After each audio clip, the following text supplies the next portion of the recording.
Senator Kunis.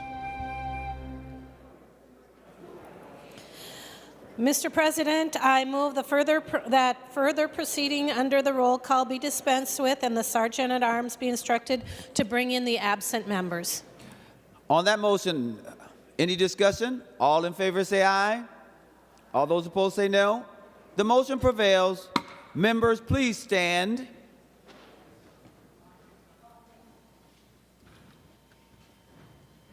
Today's chaplain is Pastor Caleb Hurley from Hope Church in Albert Lee, Minnesota. Needless to say, members, after the prayer, please remain standing for the Pledge of Allegiance. Let's pray. Father, we thank you today that this is a day that you have made, that we can rejoice and be glad in it. Lord, I pray for joy amongst the senators and those who are working to try to lead this state. God, I pray that you would give them sharpness of insight. I pray for wisdom that is from above, that is first of all pure, peace-loving, gentle, reasonable, full of mercy and good fruits, impartial, and free of hypocrisy. God, I pray that you would guard and protect their families. Lord, that you would continue to give them wisdom and humility to know when they need help. Lord, give them wisdom to work together and give them the ability to prevail in your purposes. It's in the name of your Son that I pray. Amen. Amen. Amen. I pledge allegiance to the flag of the United States of America and to the republic for which it stands, one nation under God, indivisible, with liberty and justice for all. Thank you, members. The Secretary will take the roll. Abler, Anderson, Barr, Bolden, Carlson, Champion, Coleman, Swadzinski, Dames, Dibble, Dornick, Draheim, Drazkowski, Duckworth, Diedzik, Eichhorn, Farnsworth, Fateh, Frenz, Green, Grunhagen, Gustafson, Hochschild, Herr, Hoffman, Housley, Howe, Jasinski, Johnson, Klein, Coran, Kroon, Kunish, Kupek, Lang, Latz, Liskey, Limmer, Lucero, Mann, Marty, Matthews, McQuaid, McEwen, Miller, Mitchell, Mohammed, Morrison, Murphy, Nelson, Umuver, Baton, Pappas, Pa, Port, Pratt, Putnam, Rarick, Rasmussen, Rest, Seeberger, Utke, Weber, Wiesenberg, Westland, Westrom, Wickland, Zhang. Members, pursuant to Rule 14.1, the following members intend to vote under Rule 40.7. Diedzik, Dibble, Gustafson, and Lang. Members, a quorum is present. If you'd like to follow along, members, I'm looking at the Senate agenda dated Monday, April 7, 2023. We will begin with the third order of business, messages from the House. The Secretary will read the message. Mr. President, I have the honor to announce the passage by the House of the following House file herewith transmitted. House File Number 3. Signed, Patrick D. Murphy, Chief Clerk, House of Representatives. Members, no action required. We will now proceed to the fourth order of business, first reading of House bills. The House files have been given its first reading and referred as indicated. Members, we will now proceed to the fifth order of business, report of committees. Members, there's a committee report to read. Senator Marty from the Committee on Finance, to which was re-referred Senate File 2934, a bill for an act relating to human services, establishing a funding mechanism for a long-term care access fund in the State Treasury.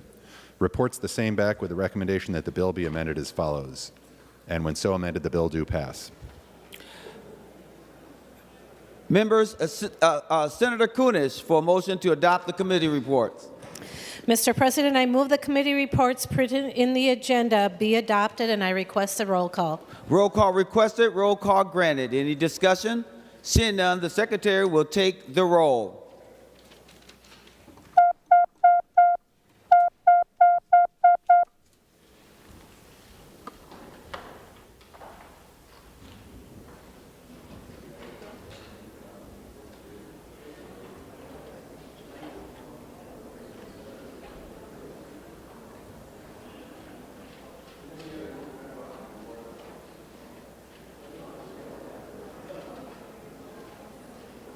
Members, please vote.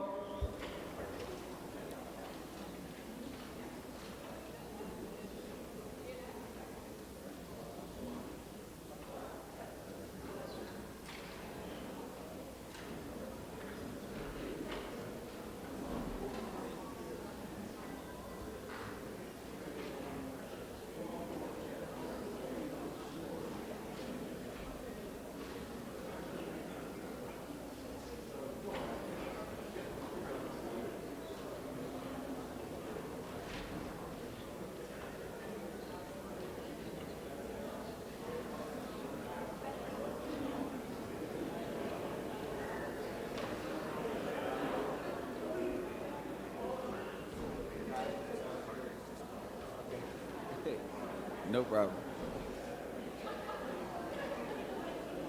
All senators having voted who desires to vote, the secretary will close the roll. There have been 41 ayes and 17 noes. The motion to adopt committee reports prevails. Members will now proceed to the sixth order of business, second reading of Senate bills. The secretary will read the Senate file numbers. Senate file number 2934. The Senate file has been given its second reading.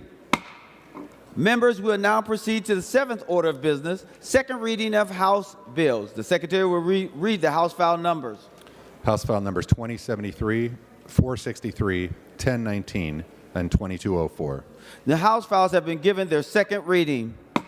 Members will now proceed to the eighth order of business, which is introduction of first reading of Senate bills. The bills listed on today's introduction calendar are given their first reading and referred as indicated. Members, now moving to the ninth order of business, motion and resolutions. Members, we will adopt the author's motions as one motion. All in favor say aye. All those opposed say no. The motion prevails. Senate Resolution number 34 and 35 will be referred to the Committee on Administration. No action is required. Remaining under the order of business and motions and resolutions, Senator Kunish. Mr. President, pursuant to Rule 26, I designate the following bills be made special orders for immediate consideration. And members, the list is on your desk. Looking at the list on your desk, members, we're going to start with number 125, which is on general orders. That is specifically Senate file number 10. Senator Seeberger. Thank you, Mr. President. Members, I'm proud to be here to present Senate File Number 10, which is known as the Safe and Skilled Worker Bill or the Refinery Safety Bill. And I want to thank my co-authors on this bill, Senator Dziedzic, Senator Klein, Senator McEwen, Senator Abler. And I particularly want to thank my predecessor, former Senator and now Commissioner Carla Bingham, for all her work to get this to this point.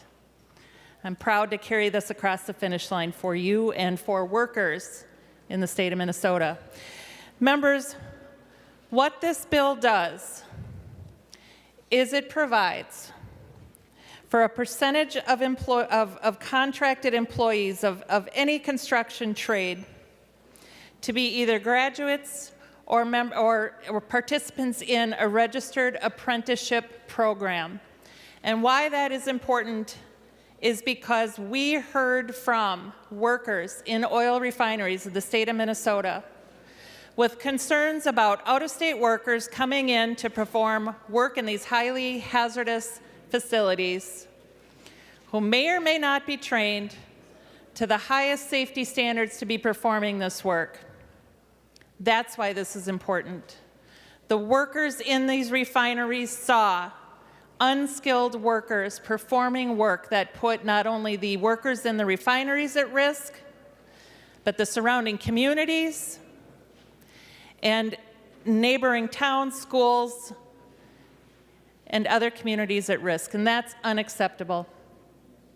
So my predecessor started this work and began crafting this bill, and now we have what I am pleased to call Senate File 10 before you today.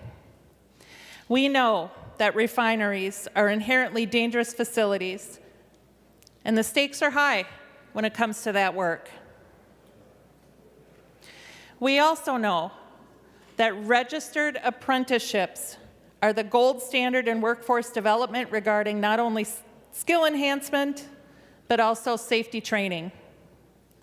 An apprentice in the unionized trades will receive approximately 1,000 to 1,500 hours of safety or safety-related training during their apprenticeship. But I want to make this clear, members. This bill does not strictly apply to union labor. This applies to any registered apprenticeship program. Registered apprenticeship programs are found in all 50 states.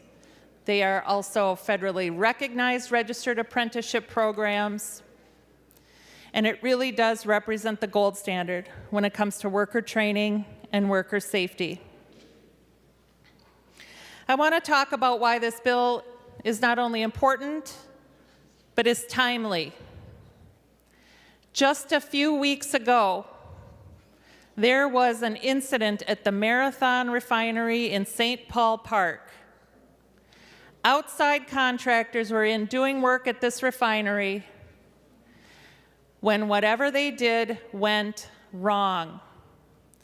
This resulted in a spill of molten asphalt. From what I'm told, it was 20,000 gallons of molten asphalt, resulting in the injury of 2 of these contracted workers, requiring them to be transported to the hospital. Not only that, but the warning siren sounded, alerting the surrounding community that something had gone wrong, and the refinery was evacuated. This was a significant incident.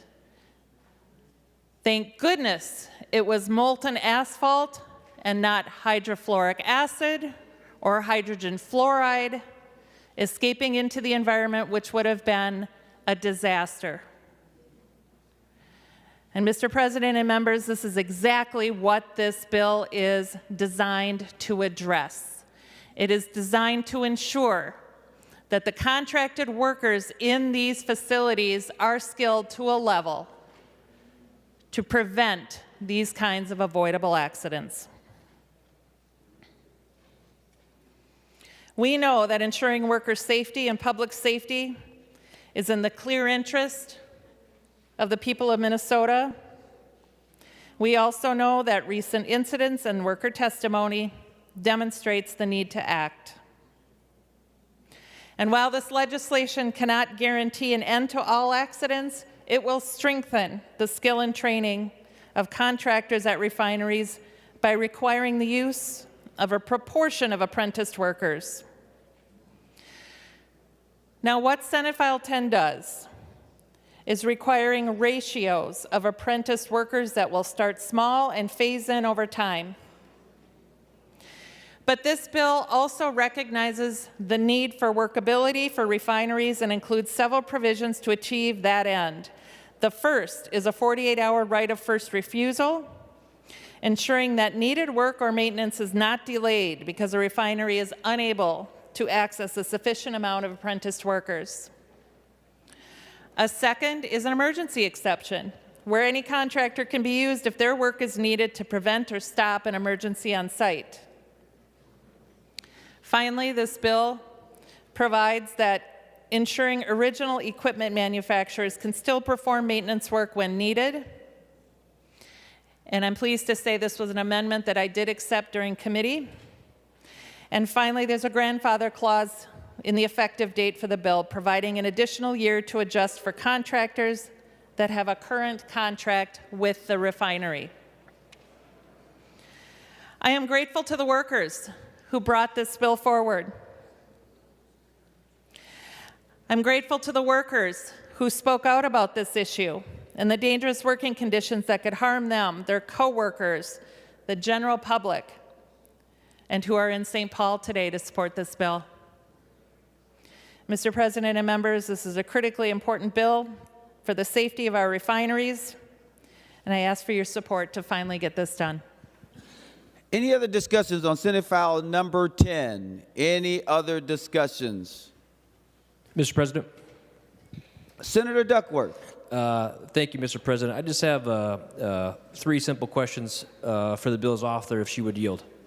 Senator Seeberger, will you yield? She will yield. Senator Duckworth. Thank you, Mr. President, and thank you, Senator Seeberger. First off, I appreciate your willingness to bring forward a bill that I think is well-intended, obviously keeping workers safe as well as the communities that are nearby some of these facilities safe, I think is admirable and is certainly a worthwhile endeavor. The first question I have for you has to do with a grandfather clause. I think you referenced it when you were explaining the bill, but I'm just wondering, would the bill grandfather in workers or contractors who have a certain amount of experience, perhaps a certain number of years experience on the job and a record of safe performance? Or would they need to, at some point, complete some sort of additional training or certification in order to continue working? Senator Seeberger, to that question. Thank you, Mr. President. Thank you, Senator Duckworth. The way the bill reads is that those who have at least 5 years of experience working in the applicable trade, and is currently participating in a journey worker upgrade training in a registered apprenticeship program will be included in one of the pathways to fit the definition of skilled and trained workforce. And what that means, Mr. President,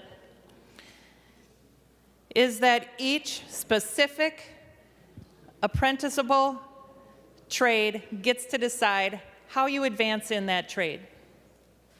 And if they are participating in journey worker upgrade training, they are participating in that which is necessary to advance in that trade. So if you have workers that have the experience and the know-how and who are actively working to advance within their trade, then they are a skilled and trained worker. Senator Duckworth. Thank you, Mr. President, and thank you, Senator Seeberger, for that answer. I really appreciate that. Would she yield for another question, Mr. President? Senator Seeberger will yield. Senator Duckworth.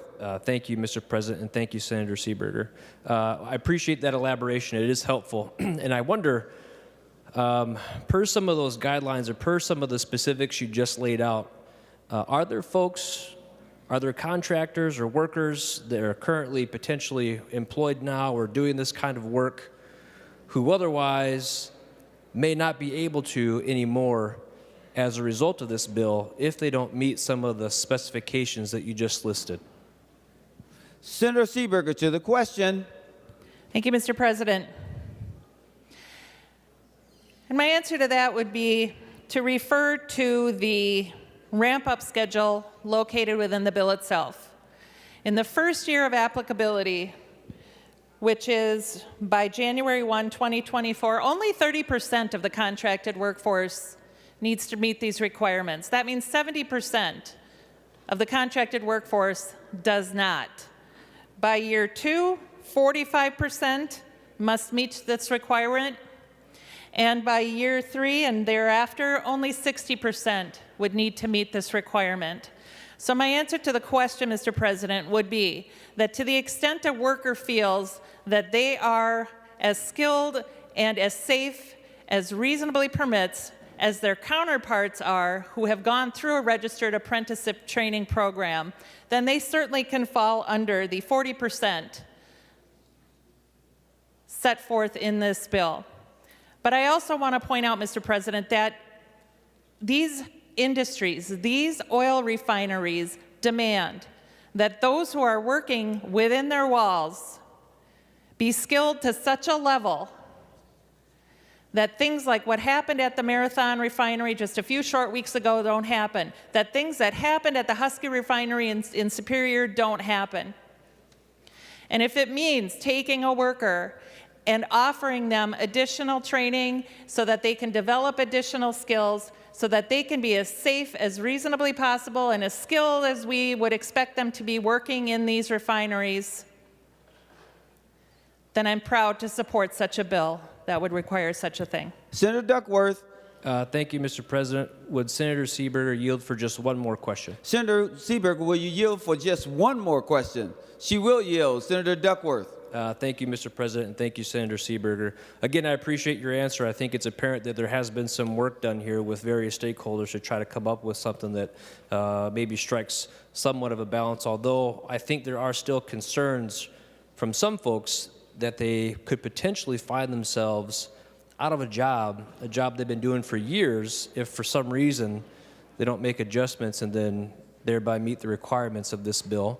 There is a current deficit of union workers in key positions that the state's refineries contract with. And so the question I have, Mr. President, is there any concern that this bill will exacerbate an already severe workforce shortage that could result in an inability for the refineries to find the necessary critical workers they need to keep operations going? Thank you. Senator Seeberger to the question. Thank you, Mr. President. We have safeguards built in. I'd like to reassure members and the refineries that this is a result of a lot of negotiation, and this was taken into consideration.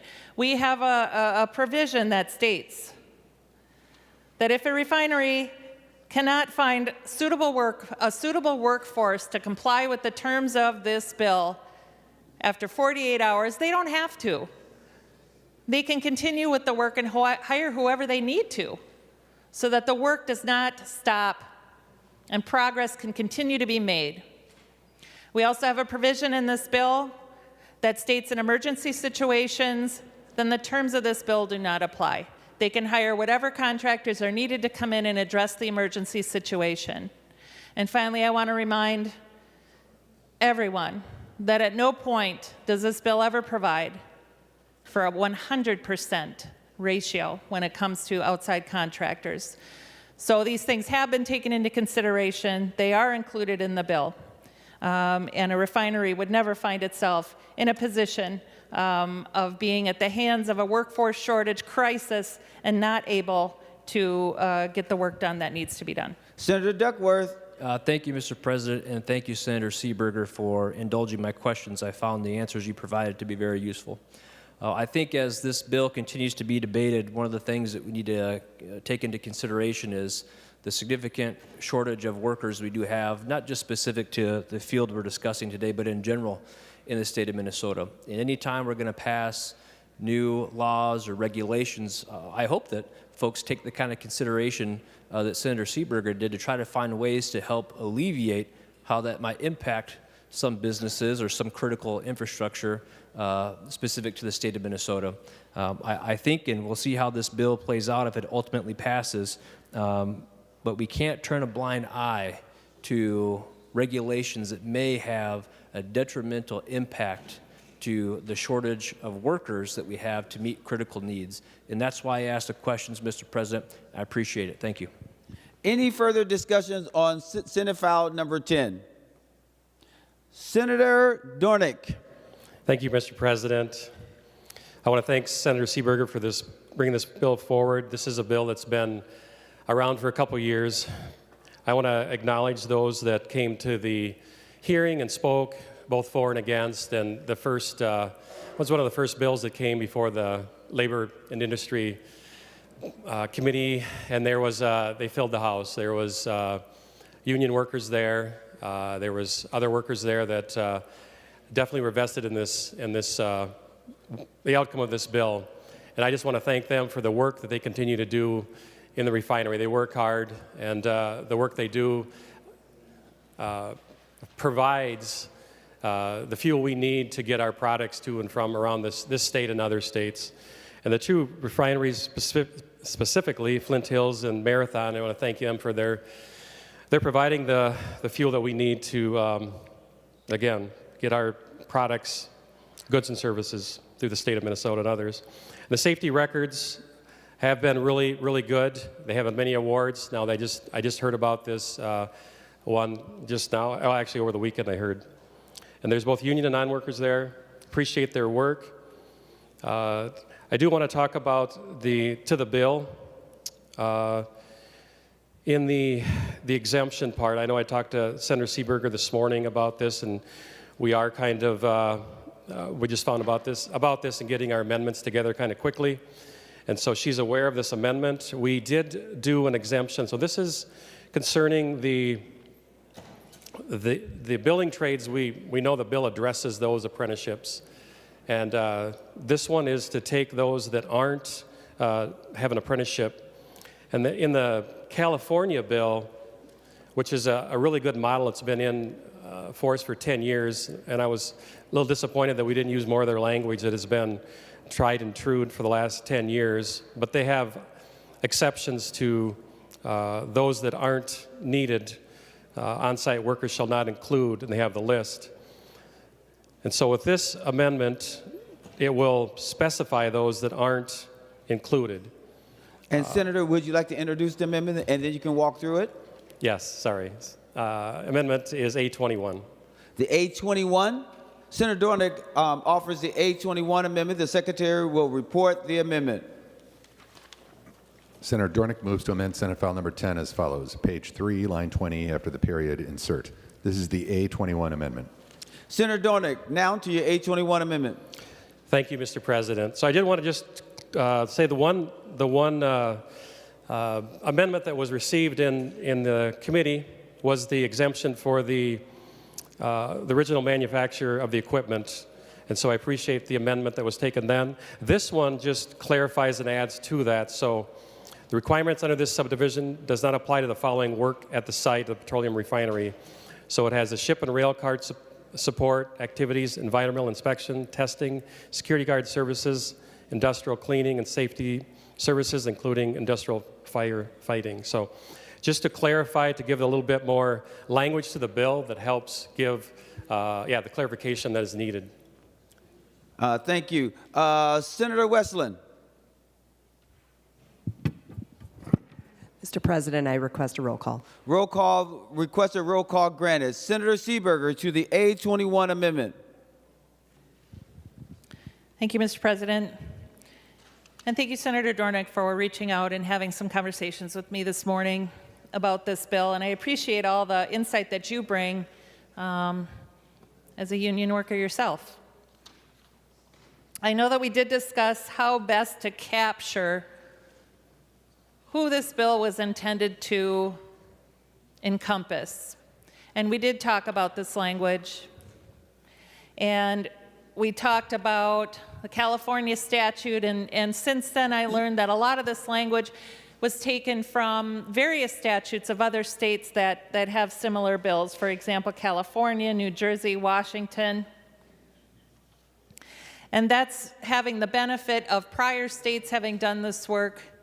I believe we've drawn from the best of all of those in coming up with the language that we have. But to reassure you here, as it relates to focusing on apprenticeship programs and an apprenticeable occupation specifically relating to the building or construction trade, after we spoke, I reread through the bill and found that at line 2.20, we specify that skilled and trained workforce means a workforce as it relates to an apprenticeshable occupation in the building and construction trades. So things like ship and rail car support activities, environmental inspection and testing, security guard services, industrial cleaning and safety services, and industrial firefighting, none of those are apprenticeable occupations in the building and construction trades.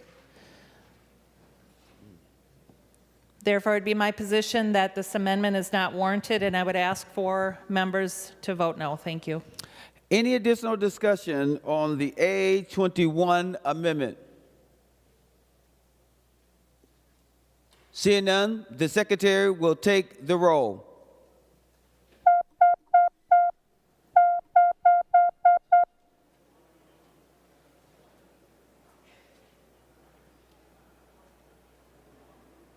Members, please vote.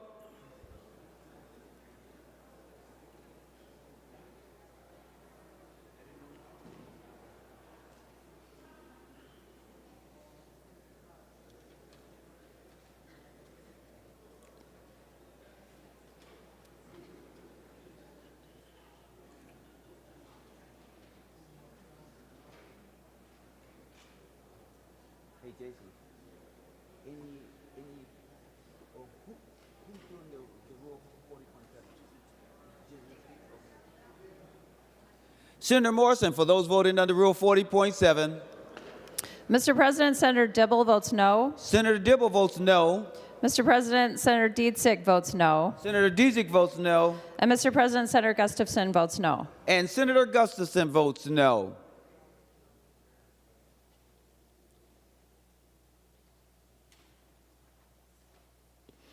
All senators haven't voted who desires to vote. The secretary will close the roll. There have been 32 ayes and 34 noes. The A21 amendment is not adopted. Senator Rarick. Thank you, Mr. President. You know, as stated, this is a bill that's been worked on for the last few years. And when it first came forward, I was very active in working with the stakeholders, trying to come to what would be an agreeable solution. With their new assignments this last year, Mr. President, I had to hand this off to Senator Dornick, and I want to let him know that he has done an incredible job working on it. And unfortunately, I have not had an opportunity to work with Senator Seeberger on this, but I have been trying to follow as closely as possible and work with Senator Dornick. So there's still a couple of little tweaks that I would see in having my discussions with Senator Dornick to potentially do to make this work. And one of those, Mr. President, would be the A18 amendment. Senator Rarick offers the A18 amendment. The Secretary will report the amendment when it's appropriate. Senator Rarick moves to amend Senate File Number 10 as follows. Page 3, line 26, after workforce, insert. This is the A18 amendment. Senator Rarick, to your A18 amendment. Thank you, Mr. President. As we look at the details of the bill and we talk about the percentages that are required to meet the requirements of the bill, I just believe there's a little bit of clarification that could be used on this.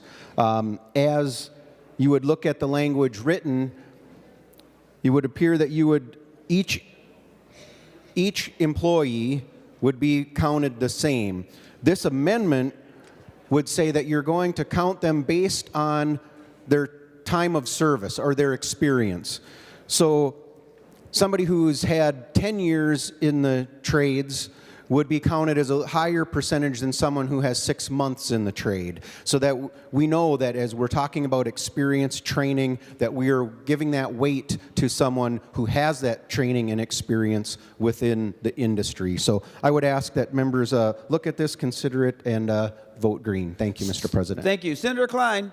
Mr. President, I request a roll call. Roll call requested, roll call granted. Senator Seeberger, to the A18 amendment. Thank you, Mr. President. Well, I appreciate the desire to recognize experience when it comes to knowledge and ability to do a job safely. Quite frankly, there is no substitute for adequate training, adequate skills. And I want to remind everyone, Mr. President, that a registered apprenticeship program really is the gold standard when it comes to worker safety and worker skills training.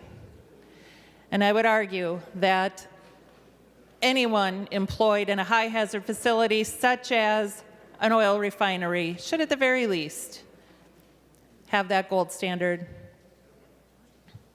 In addition, while experience certainly matters, to the extent that technology changes, to the extent that there are new technologies and new skills and new things being introduced, a worker should be trained on those and have the most up-to-date knowledge when it comes to all aspects of working in a high-hazard facility such as an oil refinery.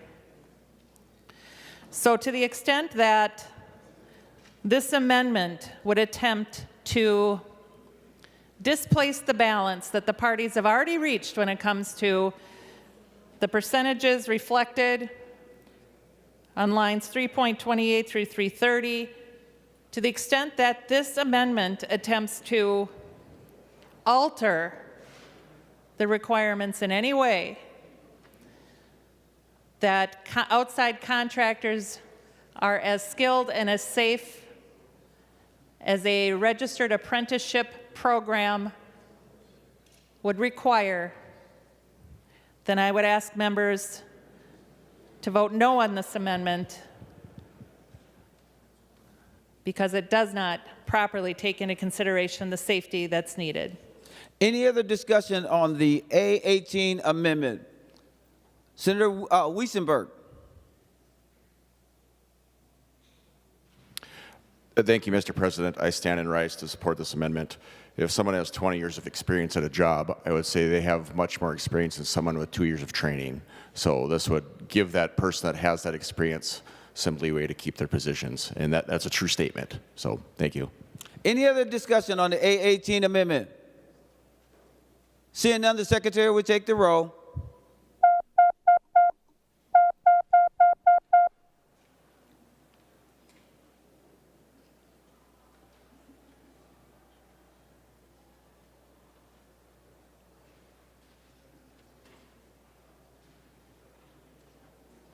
Members, please vote.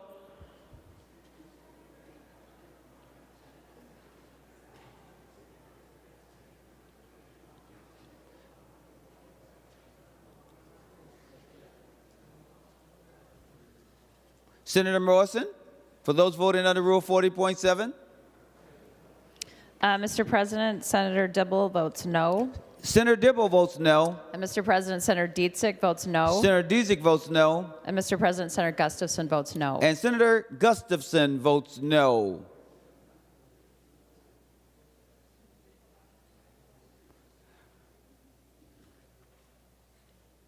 All senators having voted who desires to vote, the secretary will close the roll. There being 31 ayes and 35 noes, the A18 amendment is not adopted. Senator Rarick.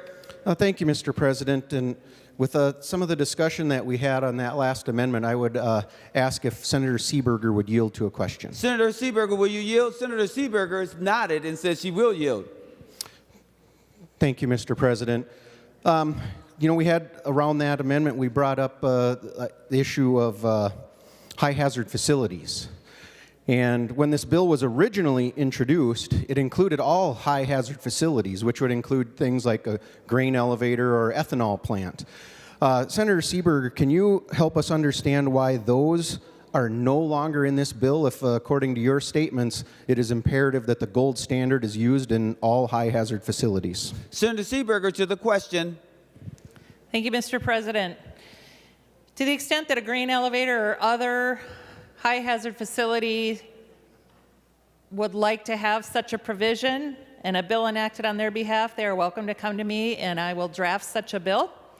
This is confined to petroleum refineries because by their very nature and their danger to the public, it was appropriate to draft it this way. Senator Rarick. Thank you, Mr. President. Well, one, to say that if these industries came forward asking for this, you would do it, that it was not the refineries that came forward asking for this. And as someone who has worked in some of those different types of facilities and one who looks at the electrical code, some of these grain elevators actually have far more hazardous conditions present than oil refineries do in certain areas. So that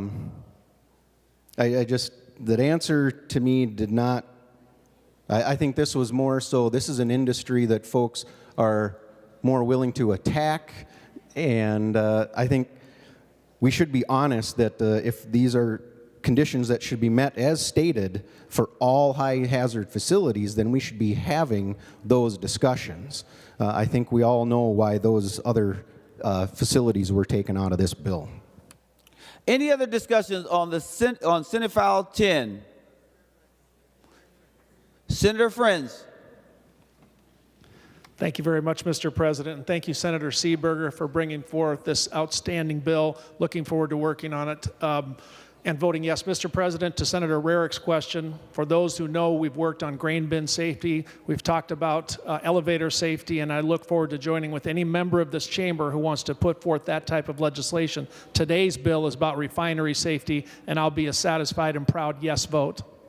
Senator Draheim. Oh, Senator Dornick. Thank you, Mr. President. I'd like to offer the A23 amendment. Senator Dornick offers the A23 amendment. The Secretary will report the A23 amendment. Senator Dornick moves to amend Senate File Number 10 as follows. Page 2, delete lines 18 to 32 and insert. This is the A23 amendment. Senator Dornick to your A23 amendment. Thank you, Mr. President, and I appreciate the time that I got with Senator Seeberger. We talked about this amendment also. And it's kind of quick with the timing to get our amendments, so it's probably not quite all that I'd like to, but the point is, in the California bill, I think they do a really great job of defining the skilled journeyman person. And so we took the language from the California bill to bring into the this bill.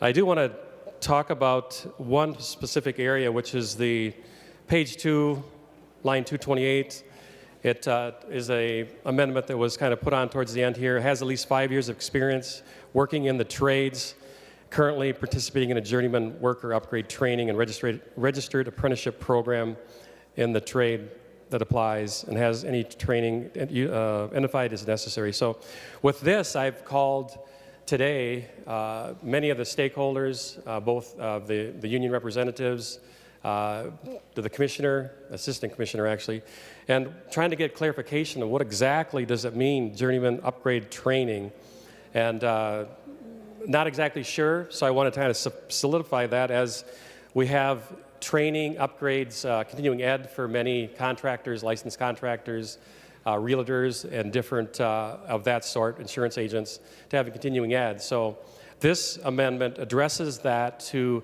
those workers that have been on the job site for over 5 years, some of them 15, 20 years, know their business, but to help them with the continuing ed and keeping up with the changes that they would have required maybe a 10-hour class each year to upgrade that. So that is the amendment. I'm asking for a green vote, and I'll ask for a roll call. Senator Klein. Roll call already requested. Roll call requested, roll call granted. Senator Seeberger to the A23 amendment. Thank you, Mr. President. And thank you, Senator Dornick, for this conversation. Yes, he and I did have this discussion before earlier today. And I'll reiterate what I said before. The enumerated categories of skilled and trained workforce set forth in my bill, I think, encapsulates and meets the concerns raised by Senator Dornick. In addition, his amendment includes a category relating to the rate of pay, being prevailing hourly wage, which, as we discussed in my office, does not speak to the skill level or safety training needed, and which is addressed by my bill. And while additional training and continuing education is always a good thing, regardless of whether you're in an occupation that requires it or not, I again would highlight the language speaking to journey worker upgrade training, which is industry specific and which includes continuing education to ensure that workers are kept abreast of developments in their trades. So with that, I would ask members to vote no on this amendment. Senator Joyheim to the A23 amendment. Thank you, Mr. President. And thank you, Senator, for your answer to the amendment. Wondering if the author could yield for a question. Senator Seeberger, will you yield for a question? She will yield for a question. We're on the A23 amendment.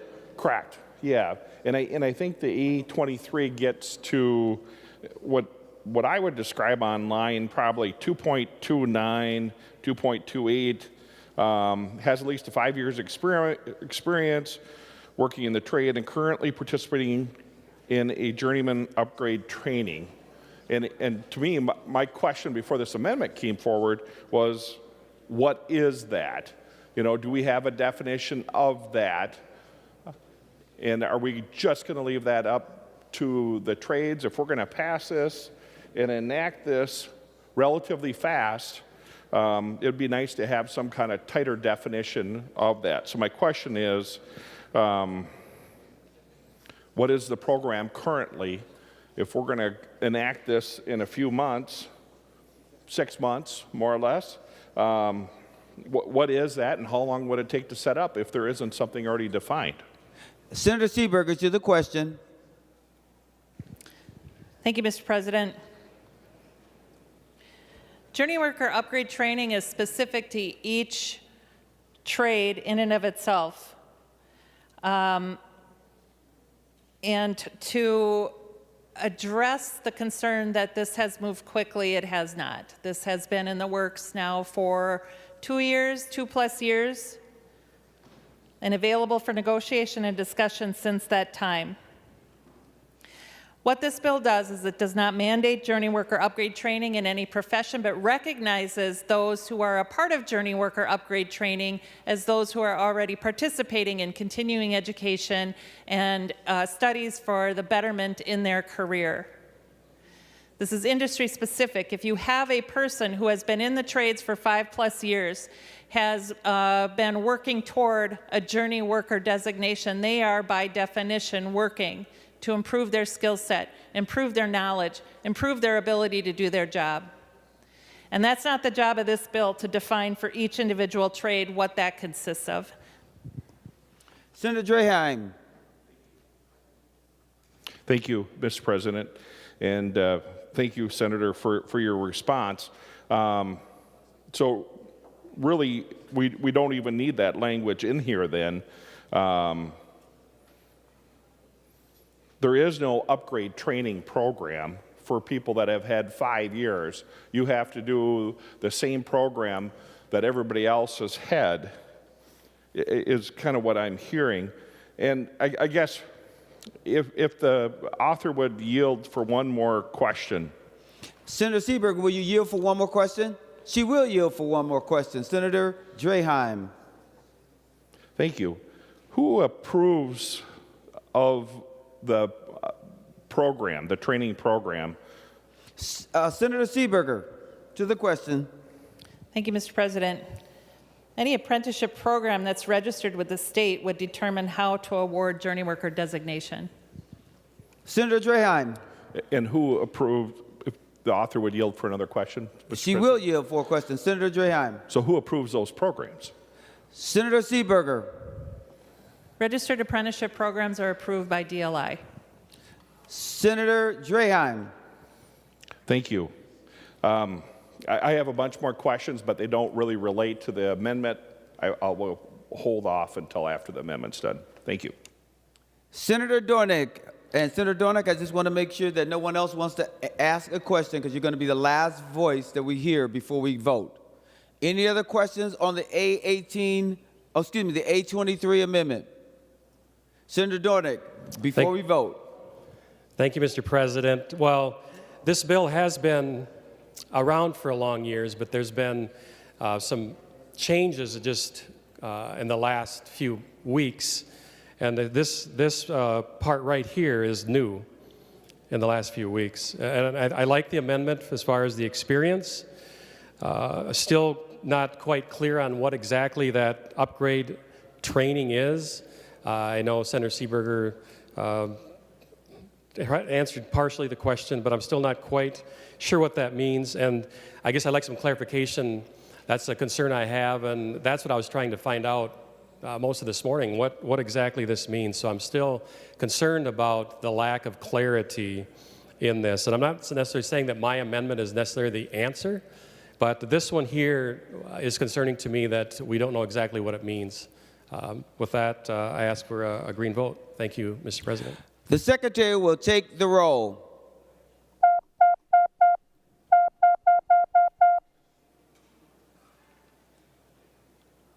Members, please vote.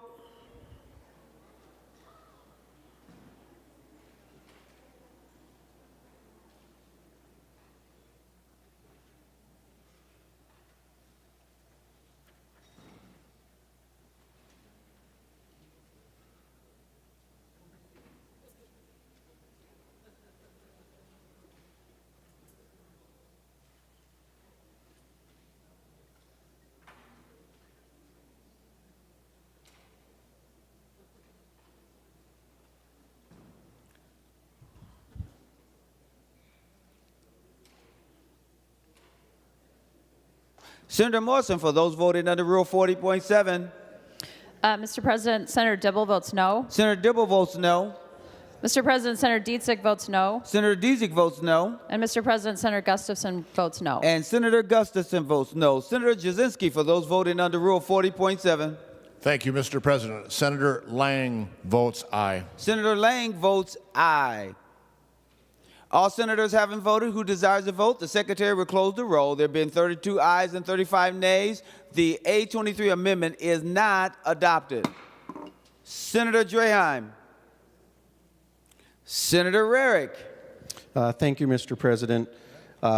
Simple amendment to offer the A17 amendment. Senator Rarick offers the A17 amendment. The Secretary will report the A17 amendment. Senator Rarick moves to amend Senate File Number 10 as follows. Page 2, line 3, delete 2024 and insert 2025. This is the A17 amendment. Senator Rarick, to your amendment. Thank you, Mr. President. And as stated with the last amendment, there are still some things that are some new pieces to this piece of legislation.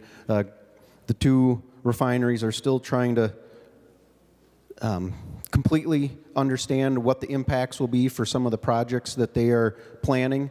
And so this amendment would simply push everything back 1 year from the effective dates. So that's the amendment, to push everything back 1 year so that they can plan for it appropriately in what they are planning for here in the coming years. Thank you. Senator Klein. Mr. President, I request a roll call. Roll call requested, roll call granted. Senator Seeberger to the A17 amendment. Thank you, Mr. President. I will note that the parties were at the table when these were negotiated. This doesn't begin until January 1st, 2024, and I would refer the reader to the end of the bill under the section entitled Effective Date. And to the extent that there are existing contracts that were entered into before January 1st, 2024, there's an additional year to renegotiate those. There is ample time in this bill for refineries to ramp up, keeping in mind that by January 1, 2024, only 30% of their contracted workers, need to be in compliance with this bill. I mean, 70% do not. Members, I would urge a no vote on this amendment. Any additional discussion on the A17 amendment? Seeing none, the Secretary will take the roll on the A17 amendment.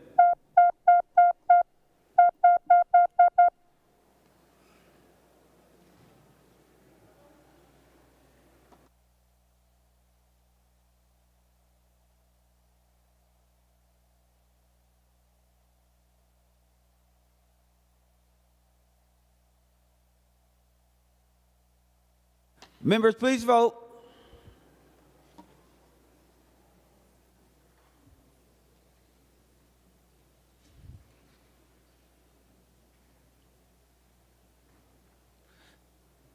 Senator Morrison, for those voting under Rule 40.7. Thank you, Mr. President. Senator Dibble votes no. Senator Dibble votes no. Mr. President, Senator Dietzig votes no. Senator Dietzig votes no. And Mr. President, Senator Gustafson votes no. And Senator Gustafson votes no. Senator Jasinski, for those voting under Rule 40.7. Thank you, Mr. President. Senator Lang votes aye. Senator Lang votes aye. All members having voted who desires to vote, the Secretary will close the roll. There being 32 ayes and 34 noes, the A17 amendment is not adopted. Senator Draheim.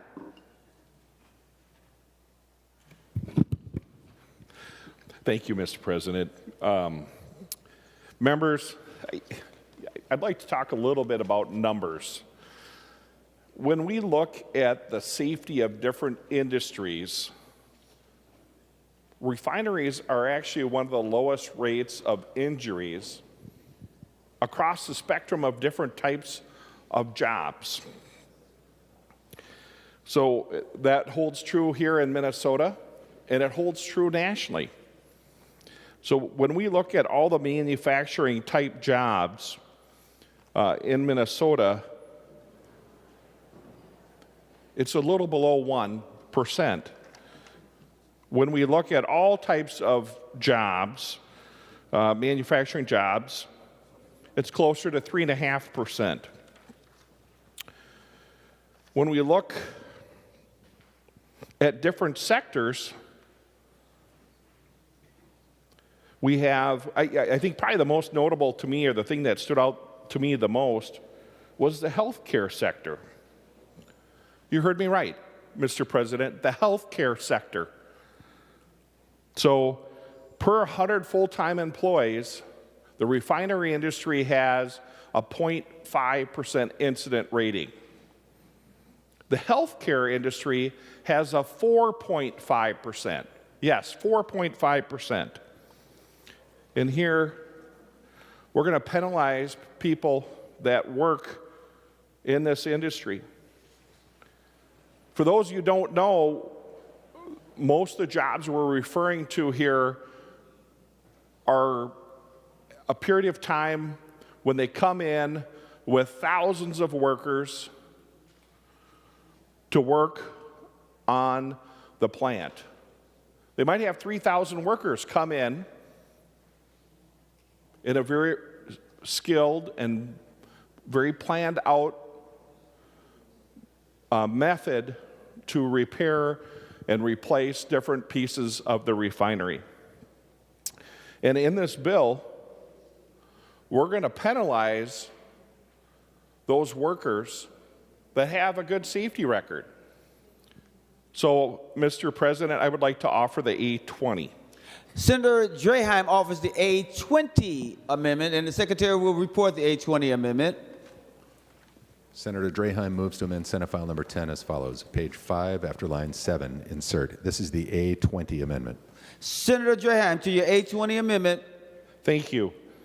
Mr. President, this just says if you have a 2-year clean work record, you're grandfathered in to the bill. I hope the author will take this as a friendly amendment. Thank you. Senator Friends. Thank you, Mr. President. I would like to request a roll call. Roll call requested, roll call granted. Senator Seeberger to the A20 amendment. Thank you, Mr. President. What strikes me is that what are we looking at when it comes to a clean record? What kind of reporting data are we looking at when we're saying something has a clean record, or when we're saying that there's a certain percentage incidence of harm or of injury? Looking at the incident that just occurred a couple of weeks ago at the Marathon refinery, where 20,000 gallons of molten asphalt spilled, that's not supposed to happen. It sent 2 workers to the hospital, yet that was not reported to OSHA. And without a whole lot of digging, many of those details would not have been known here today. That data was not reported. Do we consider that a clean record? I don't. Every worker in the trades knows somebody who's been injured and never reported it, or has been injured and never reported it. We're looking at our reporting requirements, which I would argue, Mr. President, is not a good reflection of whether or not there is a clean record of injury when it comes to that particular industry. The risk of catastrophic accident is higher than that in most other manufacturing sectors in Minnesota. For that reason, members, I would urge a no vote on this amendment. Senator Murphy, before we hear the author who will have the last word. Senator Murphy. Thank you, Mr. President and members. I welcome the discussion that Senator Draheim is raising about the rate of injury for those who work in hospitals. It's real, and it is something we should pay attention to. I'm so glad he's raising it. But I also believe strongly that the rate of injury in hospitals doesn't mean we should ignore the risks and the need for safety in our refineries. Senator Seeberger has worked long and hard on this proposal, and I believe, listening to her, it is clear that this legislation is necessary, and so I want to make sure that I am bringing my voice to that in support of her and against this amendment. Before the author, I want to make sure no one else wants to speak, because once the author of the amendment speaks, we will then vote. Senator Draheim. Mr. President, thank you. I'd just like to respond a little bit to some of the comments that were made and the great discussion we're having here, members. The reporting to OSHA, one of my past hats I used to wear was safety, working with our Minnesota OSHA and trying to protect my fellow employees that I worked with, to do what we could to limit the injuries or accidents. But, you know, I'll put my other hat on as a dad and also a patient. Every time I go into the clinic or the emergency room with one of my children or myself or my wife, I get asked, did this happen at work? I think the healthcare industry does ask quite a bit, actually, if whatever ailment you have happened at work. But I'm getting a little off the amendment, Mr. President. I think it's a common sense amendment. Let's not penalize the good people out there that are doing a good job. If they've worked safely, they've done their job, they've trained their employees, why are we penalizing them? I just don't understand it. We just spent $1.2 billion on a jobs bill, and now we're going to cut jobs. Please vote green. The Secretary will take the roll on the A20 amendment.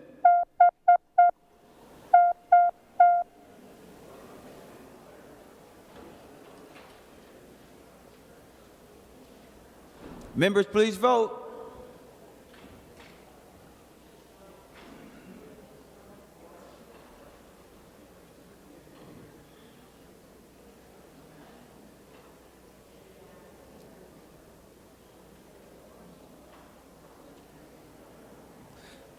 Senator McQuay, for those voting under Rule 40.7.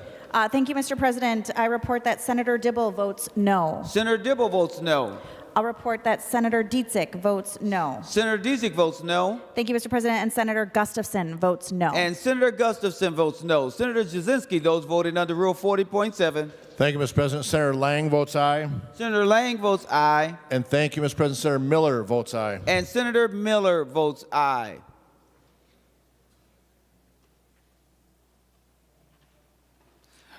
All senators having voted who desires to vote, the Secretary will close the roll. There have been 32 ayes and 34 noes. The A20 amendment is not adopted. Senator Rarick. Thank you, Mr. President. Mr. President and members, one of the things that, as I worked on this over the years with the groups, that the bill hasn't addressed, but I think is important to talk about here, is individuals. This bill in front of us, Mr. President, is focused on the contractor. And I get it as someone who works in the trades, has worked for many contractors, and even though I don't have any employees, am now a contractor myself, I get that a contractor is responsible for the actions of their employees.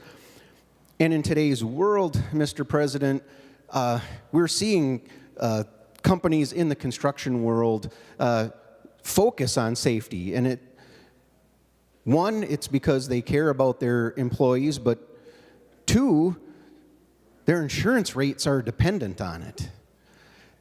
Insurance rates are high if you do not show that you have a safety program available and if you're not recording things and have policies in place. But I think we all know, and we probably all know individuals who you can offer this training and you can talk about how important it is. And if they don't take it seriously, they're just not going to pay attention. And I wish, Mr. President, that this bill had some things in it as well about individual employees. Unfortunately, it does not. So the A19 amendment that I'm going to offer is based on contractors as well. Senator Rarick offers the A19 amendment. The Secretary will report the A19 amendment. Senator Rarick moves to amend Senate File Number 10 as follows. Page 4, after line 22, insert. This is the A19 amendment. Senator Kupik. Mr. President, I request a roll call. Roll call requested, roll call granted. Senator Rarick, to your A19 amendment. Thank you, Mr. President. I would hope that a contractor that's out at one of these facilities, if they see or are made aware of an employee that is not following proper practices or policies, not behaving safely, that they would be removed from the site. Unfortunately, we know that doesn't always happen. And as I stated earlier, a contractor is ultimately responsible for the behavior and the actions of their employees. And so this amendment would say that, again, the contractor being the one held responsible, but if they're not meeting the requirements of under this bill, or if they fall out of compliance, that they would be able to be replaced. Like I said, Mr. President, I would prefer that if we saw an individual employee, or that there was something in this bill stating that to back up a contractor to help them remove an employee who is not being safe. But if those conditions exist, even if it's just one employee within, that one employee can put people at risk, and a contractor should then be removed and be able to be replaced with someone who meets the requirements and can get the job done in a timely manner, but that will operate safely. So thank you, Mr. President. Senator Seeberger to the A19 amendment. Thank you, Mr. President. In listening to the argument in support of this amendment, it strikes me that we're talking about contractors, which means that there is a contract relating to the terms and conditions of these workers coming on site to do the jobs. And it also seems to me, Mr. President, that the best place to address whether or not a contractor is clearly suitable, despite the fact that they may have registered apprenticeship training or may otherwise fulfill the terms of this bill, if you've got workers on site who are not doing the job, then it seems to me, Mr. President, that the contract itself would be the best place to have that spelled out. So to the extent that this amendment seeks to alter the responsibilities of the parties and not necessarily look out for the safety of the workforce, the contracted workforce as a whole, I would ask members to vote no. Any other discussion on the A19 amendment? If there's no other discussion, I'm going to the amendment author, Senator Rarick. Thank you, Mr. President. So to respond to those comments, I would just like to say I would agree that a contract is in place and you would have that be a part of a contract negotiation. The problem is what we're doing here with this bill is we're putting something in state statute that would override some of those contract discussions. And that these two facilities might be required to keep a contractor in place. And was stated earlier, not all incidents, unfortunately, get reported. But this would be to say, if they see something happening that's not safe or a contractor falls out of the requirements, that they can then replace them. And the thing is, what we're talking about here is it's going to be in the middle of a project. And they're not going to have time to go through an extensive search to find another contractor necessarily that would meet these requirements. So to be able to have a contractor removed but be able to continue with the work, that's what this amendment is about, Mr. President, and I would ask that members support it. The Secretary will take the roll on the A19 amendment.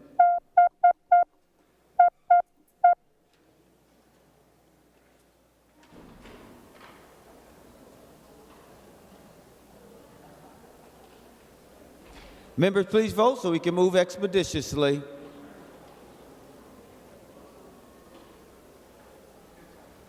Senator Morrison, are you ready for those voting under Rule 40.7?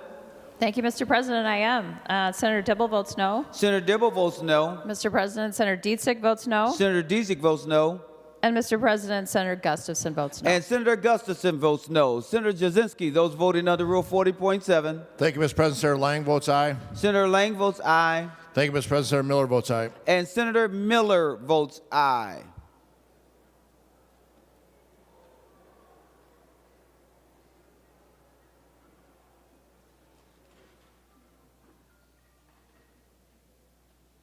All those having voted who desires to vote, the Secretary will close the roll. There being 32 ayes and 35 noes, the A19 amendment is not adopted. Senator Dornick. Thank you, Mr. President. This one is an oral amendment, so I was just going to match the same language in line. Well, can I go ahead? So offer your oral amendment, and then the secretary will report the oral amendment. Thank you, Mr. President. So it's page 2, line 220. And I just want to take the apprenticeshable occupation, the building and construction trade. So that language, and then we're just going to bring it to, so here's where we'll add it. Page So page Senator 3. Dorn, I just want to make sure that you're at 2.20, and that language that you have apprenticable occupation in the building and construction trades, are you keeping that language there, or are you asking for that phrase to be now placed someplace else? Senator Dornick. Thank you, Mr. President. So we're going to keep that there, but we're going to use that same language to line up. So I think I'm hoping this is a friendly technical amendment. So then we go to 3.7, line 3.7 on page 3. Right after the word or. After the word or. Apprenticable. And then occupation is there and in the building and construction trade. Approved. So I'm going to ask you to repeat that again, and then the secretary will report it because it seems a little convoluted. And if it gets too convoluted, then I'm going to ask you to have to put it in writing. Okay. We just didn't have the time, and so that's why we're trying to do the oral, Mr. President. I'm sorry? Mr. President? So, Senator Dornick, just so I'm keeping up what's going on, what are you asking for now? No, I just said that we were trying to make one, and we just didn't think we had the time, so we thought we'd do an oral amendment. But we can do the on paper if you prefer. We're probably going to have you put it in writing, but let me hear what Senator Friends is going to say. Senator Friends. Thank you very much, Mr. President, and thank you, Senator Dornick. Might I inquire, Mr. President, if we have other amendments to be brought, that Senator Dornick be allowed some time to put it in writing? We hear the other amendments. At the stage we're at now, I think we would ask that it be in writing to allow the author and everyone else to have a chance to make the right decision on it. Thank you, Mr. President. Any other amendments? Senator Draheim. So I believe Senator Dornick is going to withdraw his oral amendment until it is in writing. Yes. So I thought I'd just save us some time and go ahead, if that's right. Do you have an amendment, Senator? No, I do not. Okay, let me see if anyone else has an amendment. Is that okay? All right. Any other amendments before I let Senator Draheim speak? Because I want to make sure that we're moving things along, but we're not going to move before Senator Dornick has an opportunity to offer his amendment. Any other amendments? Okay, Senator Draheim. Thank you, Mr. President, and thank you, members, for the discussion today, on a very important topic. I just kind of wanted to reiterate what I've heard today, that we're going to take an industry that is facing extreme shortages of workers, and we're going to handcuff who they can hire. From my understanding, about 3/4 of the contractors, which is a very loose term, out there currently do not belong to a union. And I want to make sure other members understand that this is not a discussion that I'm having right now with you, Mr. President, about union versus non-union or merit shop. I think most of us believe that we want people just to work. And I think a lot of us believe that the government shouldn't be telling them who they have to work for. A union shop or a non-union shop. But this bill does that. It tells refineries who they can hire. It mandates who they can hire in a time of employment shortages. And like we talked earlier, it could take up to 3,000 people to come in and rework a refinery all at once. And I'm sure they struggle to find that number of employees right now. We also heard, Mr. President, that if you are a non-union shop and you want to continue working in this industry, you have to have a journeyman's program. And you have to set up a program within a few short months, and you have to get approval from the Department of Labor and Industry. And I don't know how many people in here have had communications with different government agencies, but it isn't hours to get correspondence back and forth. I would argue it's not even days. I would say we're at weeks to get correspondence back between our state agencies and employers. So members, I'm going to have a hard time supporting this bill, and I just urge everybody to vote against it. Let's take it back. I know it's been worked on for years. I know Senator Rarick, Senator Dornick, Senator Bigham, and now the current author have spent a lot of time working on this bill, but I just don't think it's quite ready yet, and I urge a red vote. Thank you.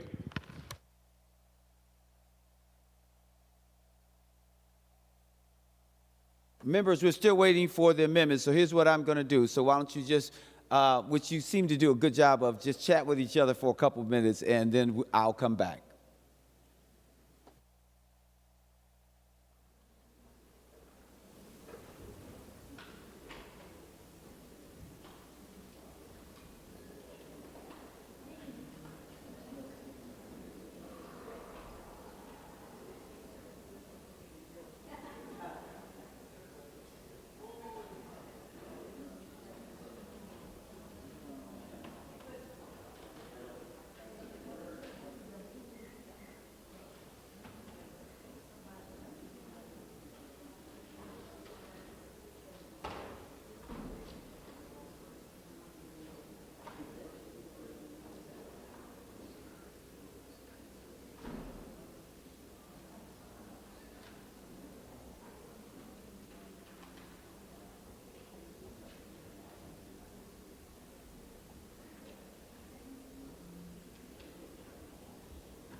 Members, as we're waiting for that amendment, Senator Rarick and I agree that he's going to say what he would say under third reading, so he's not speaking under third reading, and so that we can still move things along. And thank you, Senator Rarick, for being so thoughtful. Senator Rarick. Thank you, Mr. President. You know, we've worked on this bill for a long time, and we've been making adjustments, and again, I want to say a thank you to Senator Dornick, and I see Senator Bigham is here as well, and Senator Seeberger. Appreciate that they have continued to engage with all parties involved on this.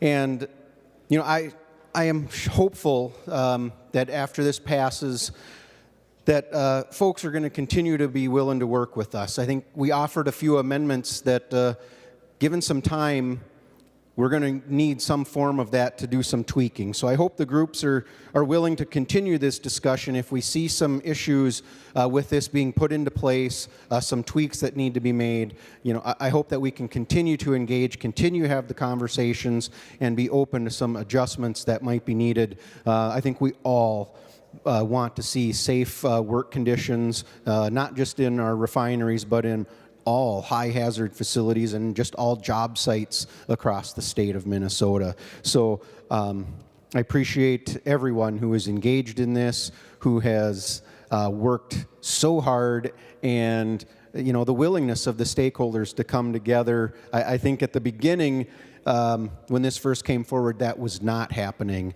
But over the course of the last couple of months, I think that process has really picked up. The sides have come to some understandings, and again, I hope that does not end with the passage, but continues, so that if any adjustments are required, we will bring that forward to this body again. So thank you, Mr. President. Anyone else want to speak now and therefore not speak on third reading? Because we want to make up some time here. Senator Gruenhagen. Well, thank you, Mr. President. Yeah, my concerns are similar to Senator Draheim's in terms of the micromanagement of a private business. Now, I believe the government should set regulations, especially on a business in something like a refinery. But let's just use the analogy of football. And let's say the referees are the government and the football players are the refinery. Well, what we have here, we have the referees getting into the huddle and calling the plays of how you should operate.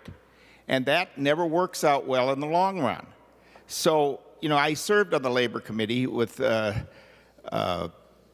Dornick, who did a good job of leading us, and we had good discussions, and Chair McEwen.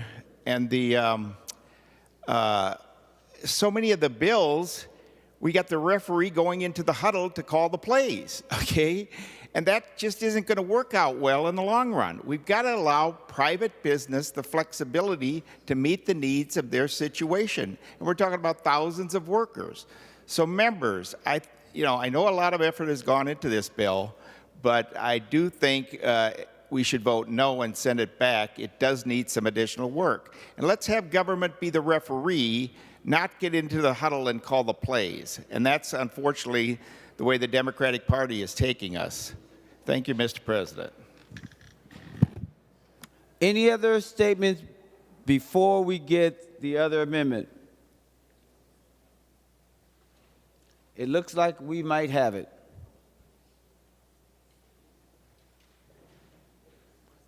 Senator Dornick. Thank you, Mr. President. So it's the A50 amendment. The A50 amendment? Senator Yes. Dornick offers the A50 amendment. The Secretary will report the A50 amendment. Senator Dornick moves to amend Senate File Number 10 as follows. Page 3, line 7, delete the second occupation. This is the A50 amendment. Senator Dornick, to your A50 amendment. So it's just bringing the language from the spot on the first page to the page 3, and this is desired by one of the stakeholders, that just to get clarification of exactly who we're dealing with here on the apprenticeshipal occupation. So that's really all it is. I asked for a green vote and roll call. Did you request a roll call? Roll call requested, roll call granted. Senator Seeberger to the A50 amendment. Thank you, Mr. President. Thank you, Senator Dornick. I've had a chance to take a look at this and mull it over, and I will consider this a friendly amendment. Thank you. I could not hear the last thing you said, Senator Seeberger. Thank you, Mr. President. I consider this a friendly amendment. Thank you. Thank you. Senator Dornick. Mr. President, I withdraw the roll call. Roll call withdrawn. Any other discussion on the A50 amendment? Seeing none, all those in favor say aye. All those opposed say no.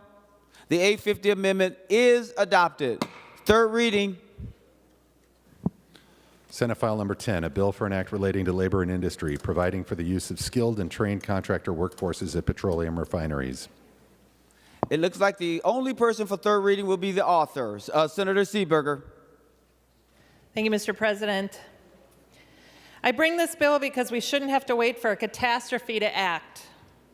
Oil refineries are inherently dangerous work sites, and no serious person disputes that. Proactively enhancing safety standards through registered apprenticeships is good public policy. And with the Marathon refinery in particular, with the knowledge of the incident that occurred just a few short weeks ago, and knowing that it uses a highly dangerous substance, hydrogen fluoride, I believe is what it is, also known as hydrofluoric acid, the danger is even higher. I'm proud to bring this bill across the finish line. I'm grateful for those who came before me, who started this work. I'm grateful for the workers who raised the red flags that ultimately brought us here where we are today. And I'm grateful for everyone's support.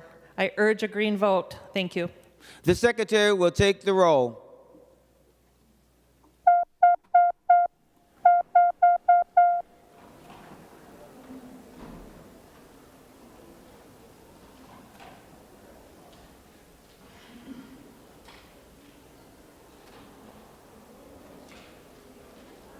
Members, please vote.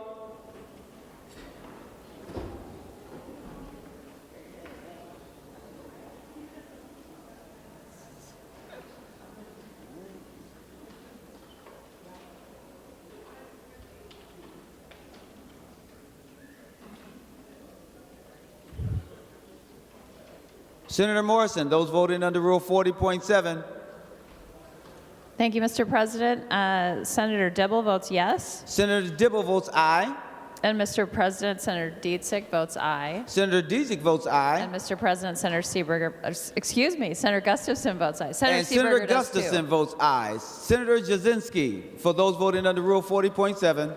Thank you, Mr. President. Senator Lang votes no. Senator Lang votes no. And thank you, Mr. President. Senator Miller votes no. And Senator Miller votes no.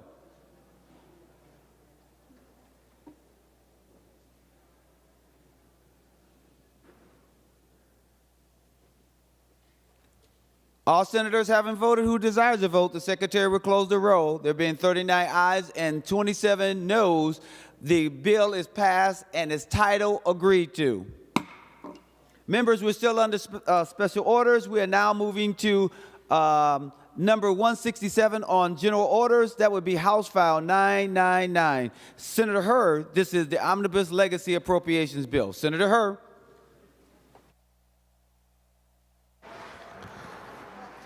Thank you, Mr. President. It's a good feeling as soon as you announce my bill. There's a crowd out there cheering, whether they're cheering for us or I don't know, but good to have that applaud at the very beginning. And Mr. President, I thank you as well as a member of the Senate here. I thank you, all of you, for hearing this bill, House File 1999. It's the Omnibus Legacy Finance Bill. This is a bill that I normally take pride in voting because of the support for the clean water, land, and the arts and culture heritage of our state, the state of Minnesota.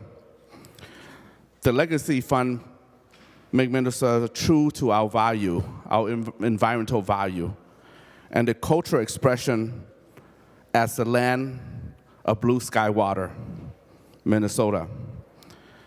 Thanks to legislators who served many years before us for making the Legacy Amendment possible for people to vote and pass into law in 2008. So that we can have the resource to protect and restore our wetlands like lakes and rivers, our forests, our wildlife habitat, as well as preserving our arts and cultural heritage. The Legacy Amendment Fund are divided into 4 buckets, with 33% of the total going to our Clean Water Fund, and another 33% going to the Outdoor Heritage Fund. The 19.75% goes to the Arts and Cultural Heritage Fund, and the 14.25% goes to the Park Control Fund. This year, Omnibus Legacy Bill passed the Environment, Climate, and Legacy Committee unanimously with bipartisan support. The bill contains requests from both sides of the aisles. At least 30 senators are chief authors, and almost everyone in this chamber signed on to a provision that are in this bill. Before I go and describe the language of the bill or the articles that are inside this bill, I want to point to a letter that's on your desk that have all the supporters with the logo in the back. You could read at your own leisure the support that they listed here. But the supporter of this bill are folks from the Audubon, Minnesota, Backcountry Hunters and Angler Conservation of Minnesota, Ducks Unlimited, Great River Greening, and Minnesota Deer Hunter Association, and so forth. So allow me to summarize the articles in this bill. Article 1 contains language recommended by the LaSalle Sam Outdoor Heritage Council pertaining to 45 projects involving wetland, prairies, forests, and habitats The total budget is nearly $175 million.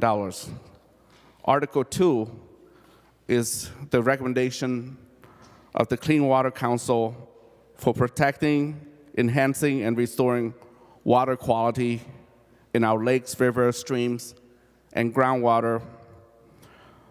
There are a total of 59 projects with $300 million appropriation. The third article talks about our Parks and Trails Fund,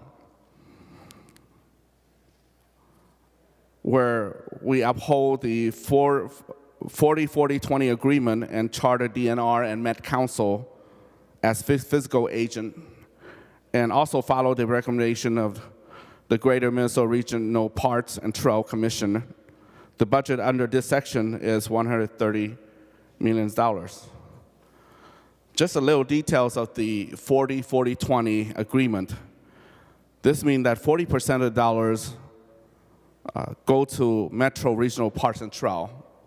The other 40% go to state parks and trails, and the 20% go to the Greater Minnesota Regional Park and Trails.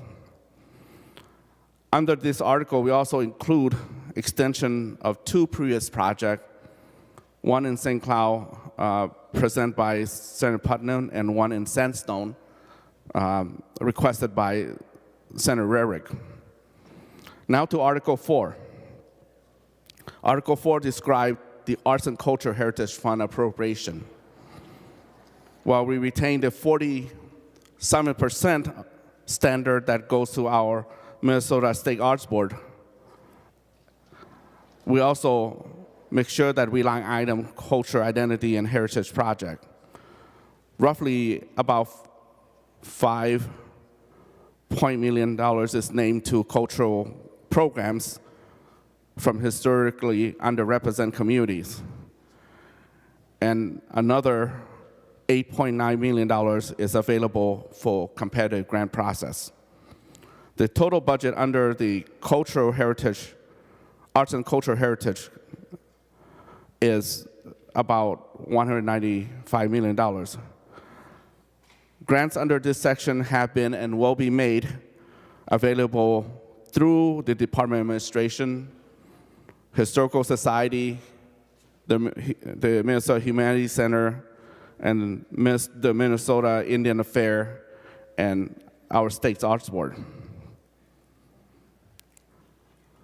This section, Article 4, is where many of your bills, senators, are listed, such as Senator Coran's bill, the Wyoming Veterans Memorial Plaza, Senator Kunish, Tibetan American Foundation, and Senator Hoffman, the Arts and Culture Heritage Minnesotan for Disability, to name a few.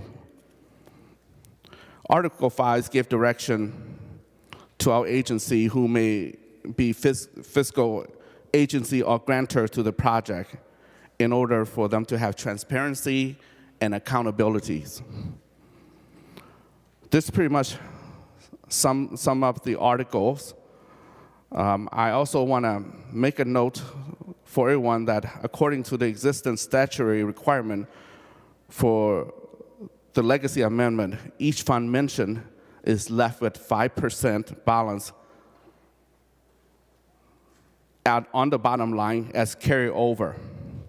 And this bill upholds the guidelines strictly and will not permit amendment to alter the statutory baseline. I appreciate members for your understanding. And thank you, members and Mr. President, for hearing my introduction and the summary of the Legacy Omnibus Bill. This is a non-controversial bill passing through our Environment, Climate, and Legacy Committee with unanimous support.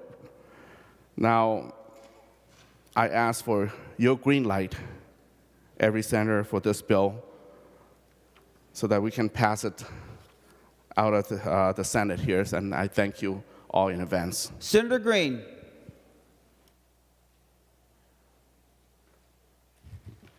Thank you, Mr. President. Before I begin, there's one correction.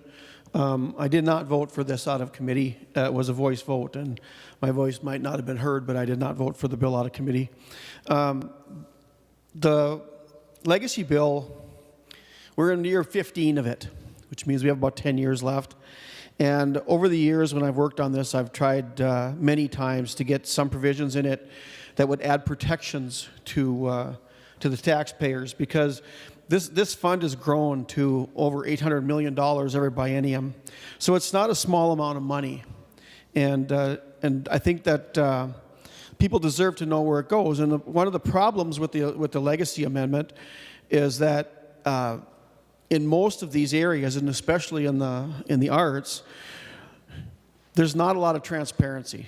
For instance, in the arts portion of the bill, we don't get to know where that money is even going to be going or even appropriated until after we appropriate the money. And then the Arts Board, which does get nearly 50% of the arts portion of the bill, 47%, decides where that's going to go. And then we'll find out a year later where that money's going.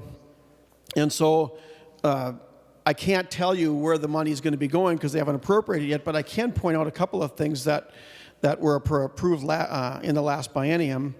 And going through there in no particular order, I just went through the list, and there's like 42 pages of projects in there that were allotted out to individuals or organizations. And starting on the first page, we have $30,000 that is appropriated out to Divas and Drag Opera, $30,000 to transform a barren lake and invite Minnesotans to come and experience joy, $25,000 to develop divination tools in dance, which is all something that I find very disheartening. To individuals, we have $2,500 to display nude paintings, $5,000 to host a rock painting event, $9,800 to revise and promote someone's own novel that they've already written, and this one too, $10,000 to ride a bike down a 40-mile trail and take pictures. And like I said, if you don't go back and find out where this money is appropriated, you'll never know. And the money we're appropriating this year, we have no idea where it's going to go. And in the past, I've worked, like I said, to try to get revisions in this bill. It's come to my attention that there are portions in this bill now that are going in areas where we've never even put money before, which is to either buy or promote buildings. And I won't go into it unless people want to discuss it, but Mr. President, I would like to offer the A4 amendment. Senator Green offers the A4 amendment, and the Secretary will report the A4 amendment.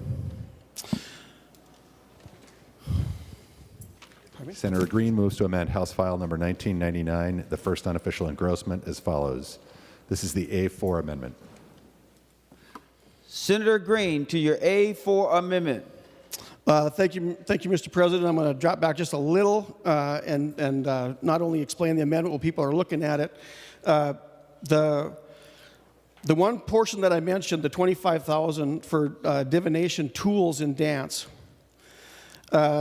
Divination is the occult, devil worship, and so it's portrayed in a lot of different ways. Amulets, Ouija boards, and some things that get into maybe more descriptive stuff. But to do this in dance, and so we don't know what it's going to be for sure, but we know that they're going to develop their own tools for this. And so I want to just make a point of that so people have a chance to look into that. But my amendment actually is a little bit into that, but what it does is this amendment would prevent funds going to any organization or corporation that within the last 24 months has been found guilty of sexual abuse, sexual assault, or harassment, and any judgments that have been placed upon them by either the CEO or other members of the board within those organizations. And that is my amendment. I believe that there is an amendment to the amendment, Mr. President. Are you offering your amendment to the amendment? Actually, someone else wanted to offer it, but I can if they're not quite ready. Looks like they might be. Do you have it? Okay. Members, I'm just going to ask that we keep things moving, okay? I know that we have a lot going on, but I think it would be pretty helpful if we keep things moving. Senator Lucero for the amendment to the amendment. Thank you, Mr. President. I was trying to determine, and I appreciate the indulgence, trying to determine if this amendment to the amendment was to this amendment or potentially a different one. And Council did confirm that it is. So it is it looks like it's I'm having a tough time reading it, but the A1? Is that, if I'm reading that right? So, Senator Lucero? It is the A1 amendment to the Green Amendment. We don't have an amendment to the amendment. No, it has to be here at the desk. So if you like, we can pause and go to another or a different amendment because we do not have an amendment to the amendment. So would you like to, Senator Green, would you like to withdraw your A4 amendment? Mr. President? Who's calling? Senator Lucero. I was just told this is not an amendment to the Green Amendment, but a flat-out amendment. So I'll wait until this one is over, and then I will offer it. Yep, that sounds good. Senator Green, you have already explained your A4 amendment. Now I'm going to go to Senator Klein. Mr. President, I request a roll call. Roll call requested, roll call granted. Now I'm going to go to Senator Hur, and then we'll come back to you as the author before we vote. Mr. President, I want to see if Senator Green would yield.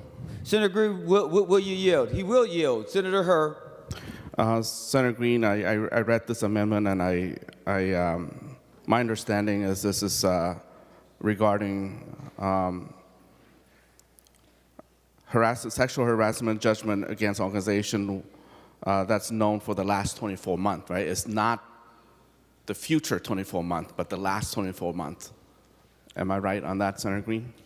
Senator Green, to the question. As I drafted the amendment, I intended to be from the time that it is adopted. Right now, Senator Green, you must always look. I'm sorry, Mr. President. Mr. President, I intend this amendment to be from the time it is adopted to prevent any money from going out to any organization that is guilty of these crimes of sexual harassment. Senator Hur. Thank you, Senator Green, for the clarification. I suppose I just go ahead and express my point of view on the amendment, Mr. President. In itself, it talks about the last 24 months, but also we need to put in regard into the next 24 months as well, because we don't know situation could happen if you really want to safeguard the situation. But I am a proponent or someone who's fully, to the full extent, opposed to sexual harassment, harassment of any kind or hate of any kind. If it's personal judgment, you know, I would deter myself from putting funding to any organization that would cause harm to others. But I think this provision needs to be vetted thoroughly because, and not on the floor here in the Senate, because it talks about CEO. It also has some jurisdiction under judiciary and state and local government. So, you know, I would, if we have more time, we would have to go back and have this vetted through instead of put it here on the floor. I, in some degree, agree, but the timing of it, and also I think that it's not necessary because Article 5 on our bill already really safeguard that provision, giving direction for grantors and agency to hold the grantees accountable and for transparency. So, Mr. President, I ask member to vote no because it's not necessary.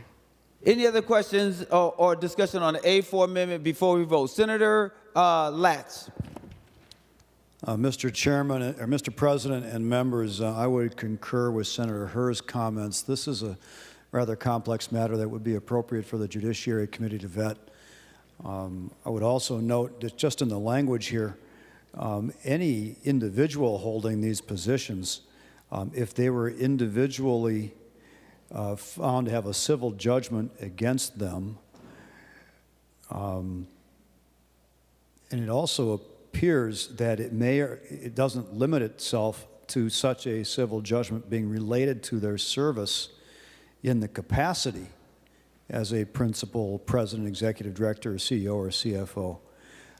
So it could be, under the language in this amendment, that someone whose conduct completely outside of the realm of the organization that led to such a civil judgment could in effect disqualify that organization from receiving a grant to advance the purposes of the organization itself, would be covered by this amendment.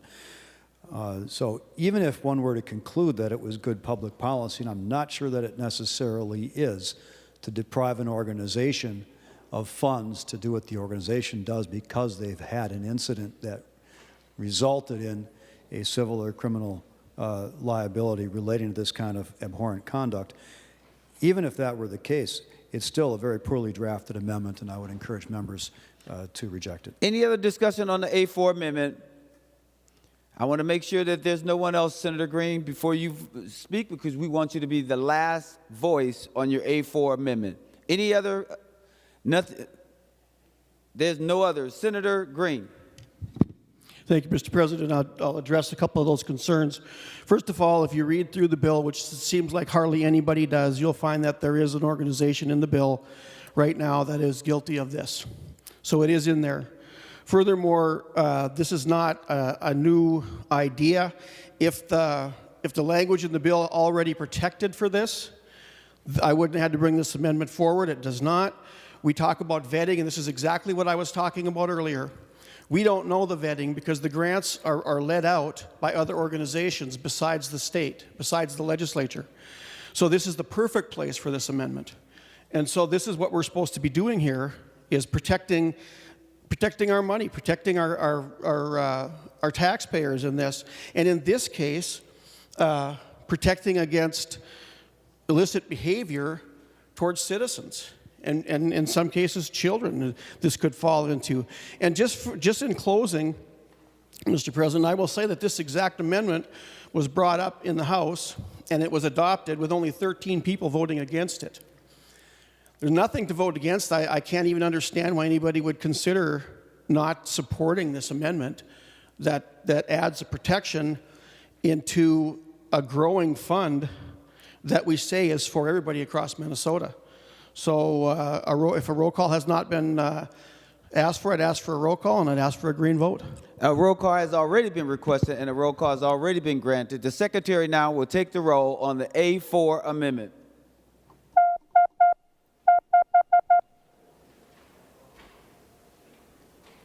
Members, please vote. We want to move expeditiously.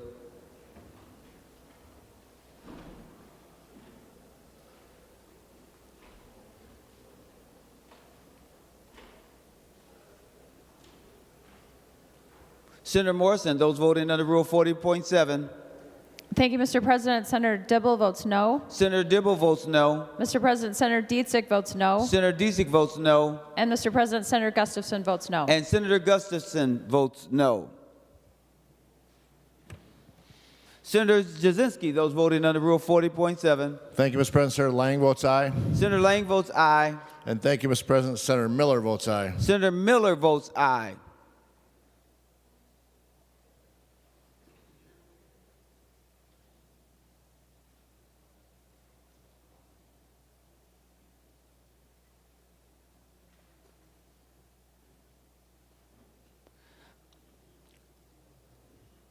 All senators having voted who desires to vote, the Secretary will close the roll. There being 32 ayes and 33 noes, the A4 amendment is not adopted. Senator Lucero. Thank you, Mr. President. I'd like to offer the A1 amendment. Senator Lucero offers the A1 amendment, and the Secretary will report the A1 amendment. Senator Lucero moves to amend House File Number 1999, the first unofficial engrossment as follows. Page 86, line 17, after recipients, insert and other provisions. This is the A1 amendment. Senator Lucero to your A1 amendment. Thank you, Mr. President. Well, this is an important amendment.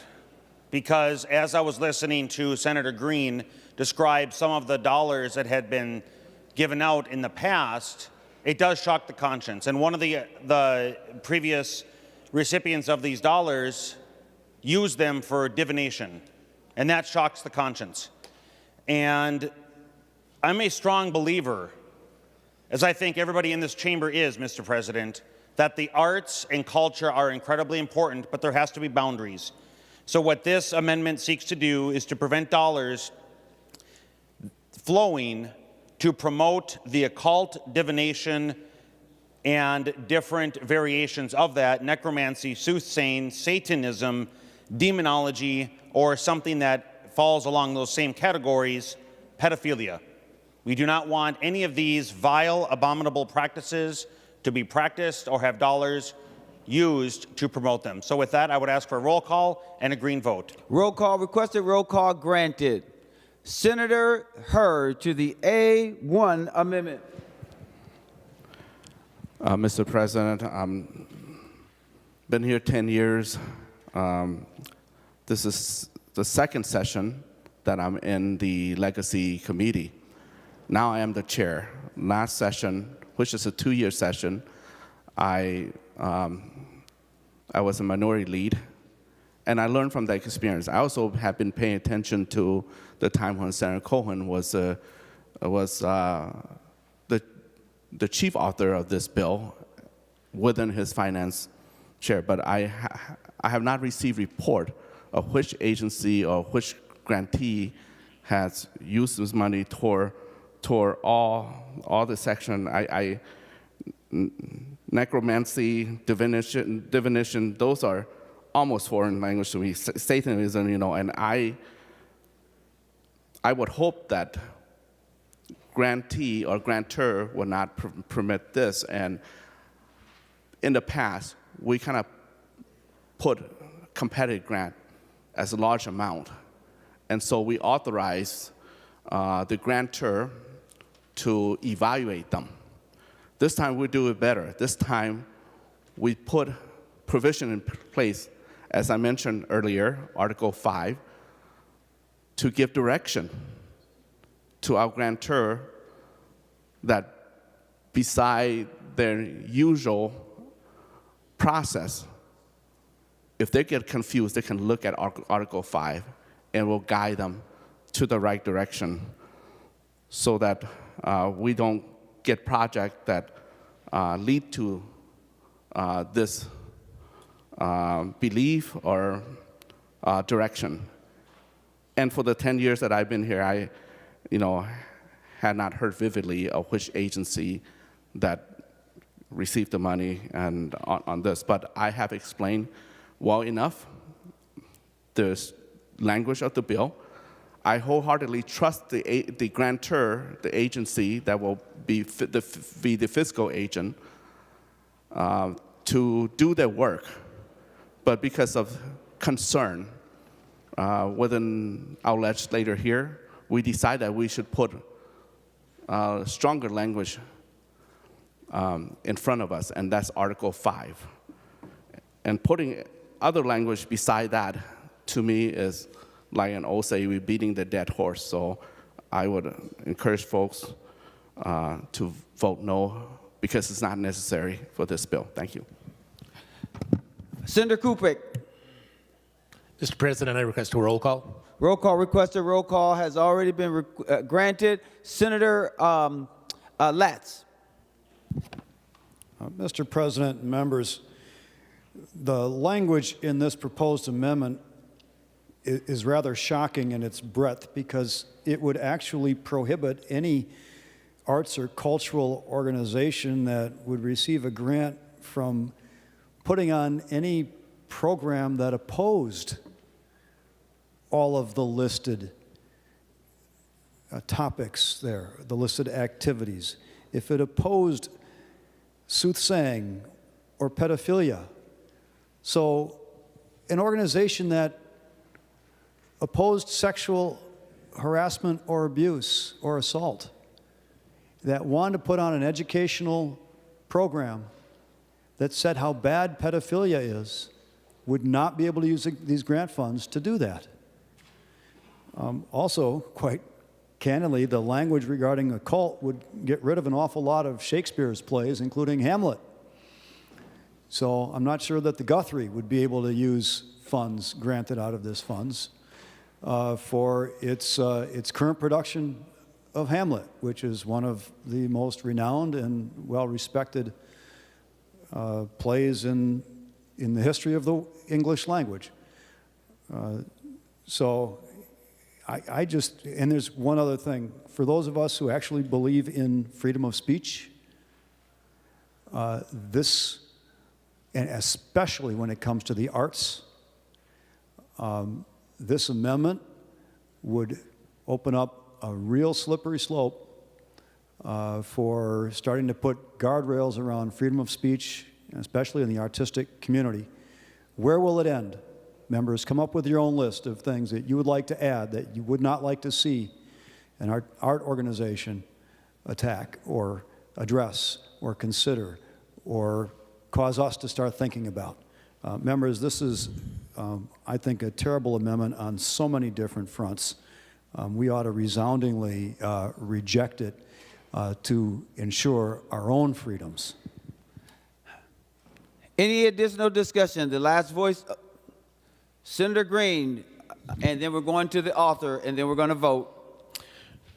Thank you, Mr. President. I'm going to address a couple of things. First of all, just to be clear, this isn't future funding. This was approved last year, and so to Senator Herr's concern that maybe there, in Article 5 this would prevent it. It did not prevent it, because here it is. It was actually approved last biennium, and it's being funded this year for $25,000. That's where it's at. Furthermore, we're not limiting anybody's free speech. This is money that's granted out, taxpayer money, and it's supposed to be going across the state to the 56% of the people that voted for this. Would they approve of this? That's the question. We've got 10 more years of this, and some of the stuff that I've seen going through here is for the most part, pretty ridiculous. And I've listed some of them, but like I said, this is there's 42 pages here, and this is actually small. Because in previous years, these $30,000 and $25,000 and $10,000 were only $1,000 grants to small grants to individuals to perform stuff. Now we're up to the average in the individuals is about $10,000, and the organizations $30,000 plus. We're also doing within this bill to entities that, and I'll address this again later, that are getting, in some cases, over $1 million. And obviously, when I can look online and find this, somebody who's not very good at looking stuff up, and I can find this online, I don't know why the chair of the committee is saying he's never seen this. It's there. It's out there. So the concerns that were brought up by Senator Herr and Senator Latz are not valid. This is appropriate. This is something that we should do. Thank you. Last voice. Oh, Seeberger. Thank you, Mr. President. I am going to say that I believe that pedophilia is illegal. Now, if this amendment makes sure that this money doesn't go to that, I think that is appropriate. I talked to my sheriff and other sheriffs about some of the drag shows that have been going on, and they said that, and when I showed them the videos of the ones that happened in Duluth and Minneapolis, there were drag queens accepting money from minors. Now, I have called 911 and I have reported this as child abuse, and if that were to happen in my county, they would go and do that. So we cannot be accepting, drag queens cannot be accepting money from minors. It's on video. That's disgusting and wrong and immoral, and we could go on down the list. So if this money is going to that, we can't accept that. And I would encourage anyone that sees that behavior to also report that behavior. Thank you. And I accept this amendment. I would vote green on his amendment. Thank you. Thank you. Thank you, Senator President. McQuaid, before we go to the author. Well, thank you, Mr. President. And I'll just say as a Ravenclaw, you know, I'm looking at this amendment, and if we're preventing anything that could be related to divination, we all know Professor Trelawney was a professor of divination at Hogwarts Academy. This could potentially prevent anything related to Hogwarts or Harry Potter or any part of that universe from being shown. And that, as a Ravenclaw, I could never stand for that. But I do have a question for Senator Lucero. Mr. President, would Senator Lucero yield for a question? For what purpose Thank do you you, Mr. rise, President. Senator Lucero, Westenberg? Harry Potter's fictional. Why are... Listen, you cannot stand to debate her. I was just asking if... Senator? Okay, Senator? I'm sorry. I apologize. You can only stand with a point of order. You can't stand to debate the speaker. So if you be so kind, you can have an opportunity to speak later, but it won't be now. Thank you. Thank you so much. Senator McQuaid. Thank you, Mr. President. I was wondering if Senator Lucero would yield for a question. Senator Lucero, will you yield? He will yield. Senator McQuaid. Thank you, Mr. President. My question would be if a constituent of mine was one of the first people to come forward about the sexual abuse that happened in the Catholic Church and was working on an arts project related to that with a theater, would that theater then be prohibited from accepting this money or from being appropriated money to tell the story about the sexual abuse in the Catholic Church because it was pedophilia? Senator Lucero. Thank you, Mr. President. Sin is real. Sin, S-I-N, is real. Sin is evil. Sin can exist in any institution. And we need to work hard as the Minnesota Senate to protect our young, vulnerable children's minds against these terrible, wicked, evil practices. And unfortunately, because all humans are subjected to potentially being corrupted by sin, we need to examine all institutions to prohibit such funds.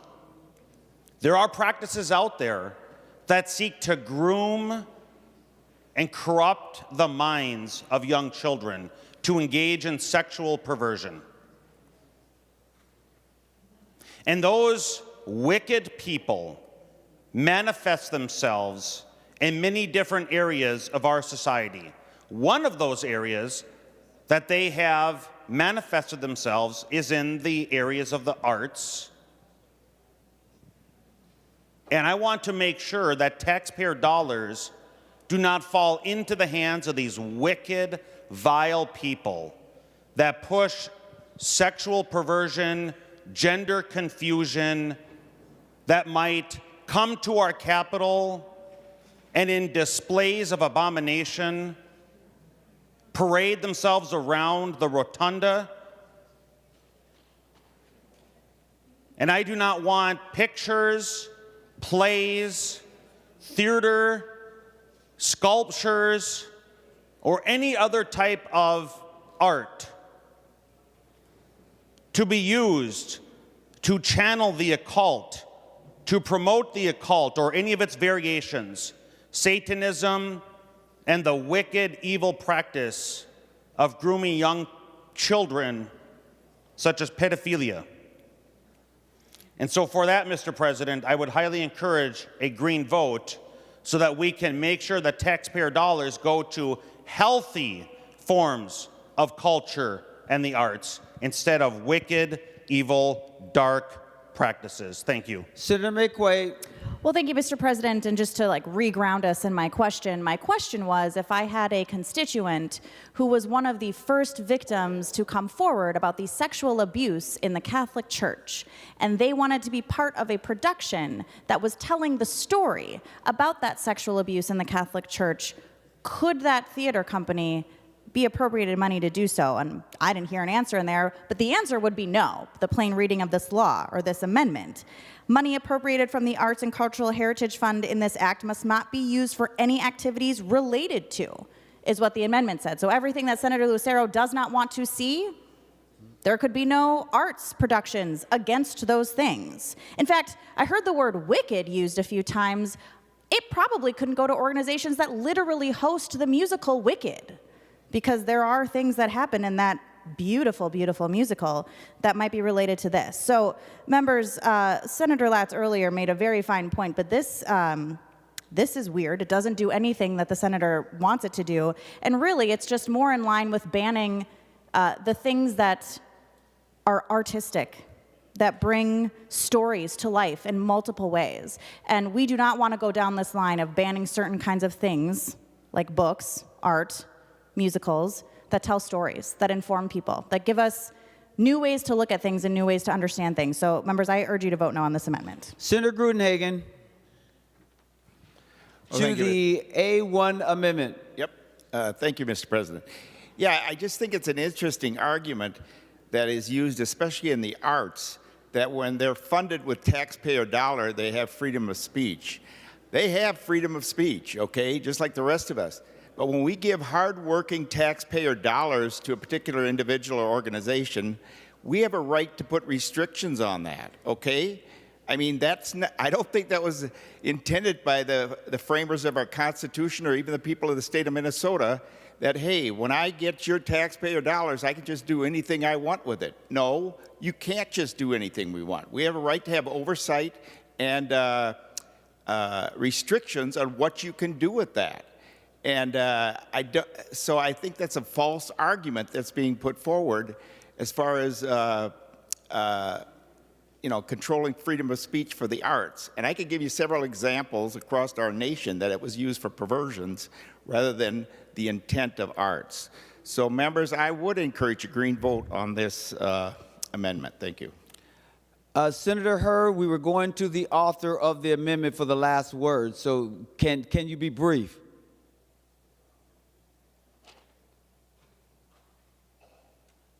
Mr. President, I was hoping maybe I can speak after the author.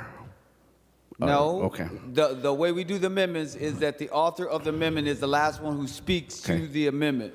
Thank you. You know, I strongly believe that this is a great country where we have separation of church and state. This language itself, it pushing us further and mixing confuse the separation of church and state. And so, again, I reiterate not to support this language here because of that confusion. I also want to clarify, I think Senator Green talked about the percentage of voters that put the legacy amendment to law. I heard you say 50%, but it wasn't 50%, it was 77%, just so that we know that the majority of Minnesota approved the legacy amendment. And when we, back to the discussion further, when we talk in this Senate chamber, I hope that we will be respectful of civility. Sometimes we come close or even further in discriminating other who may be of a different race or who may be of a sexual preference or who may be however there is. That's their personal choice in life. What's the interest of the state is to hold our unity, that we are one and that we are safe. And arts is one component that bring us and give us expression for unity and togetherness. You know, there's lesser arts form that will trying to divide all of us. You know, say this is the art form that we're going to try to hurt other people. And so, Mr. Chair, I'm going to sum up here. And I hope that we stay strong in separation as church and state. And I appreciate Senator Lucero mentioned about sin. And if we want to go that route, I said, let those who without sin vote yes. And even that, we get nervous about voting it. Of course, the language here is something that we are concerned. But when we, let's say if those who are without sin vote yes, even that is troubling to each and one of us when we start seeking into our soul. So thank you, Mr. President. The last word would be the A1 author. Brief comments, Senator Lucero. Very brief. Thank you, Mr. President. First and foremost, there is no such thing as separation of church and state. It is not in a law. It's not in a court ruling. It does not exist. Second, if there is some kind of religious organization that promotes pedophilia as part of their institution or organization, it is a crime and they need to be committed, not promoted, and certainly taxpayer dollars not funded towards them. This is not a divisive amendment. Let's all stand for the children, vote green to protect our children against taxpayer dollars promoting pedophilia. Thank you. The Secretary will take the roll on the A1 amendment.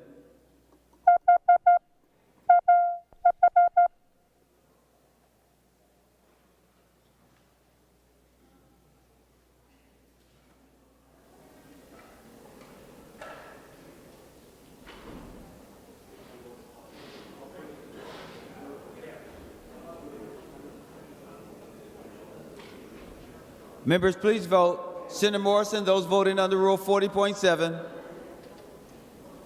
Thank you, Mr. President. Senator Dibble votes no. Senator Dibble votes no. Mr. President, Senator Dietzig votes no. Senator Dietzig votes no. And Mr. President, Senator Gustafson votes no. Senator Gustafson votes no. Senator Jasinski, those voting under Rule 40.7.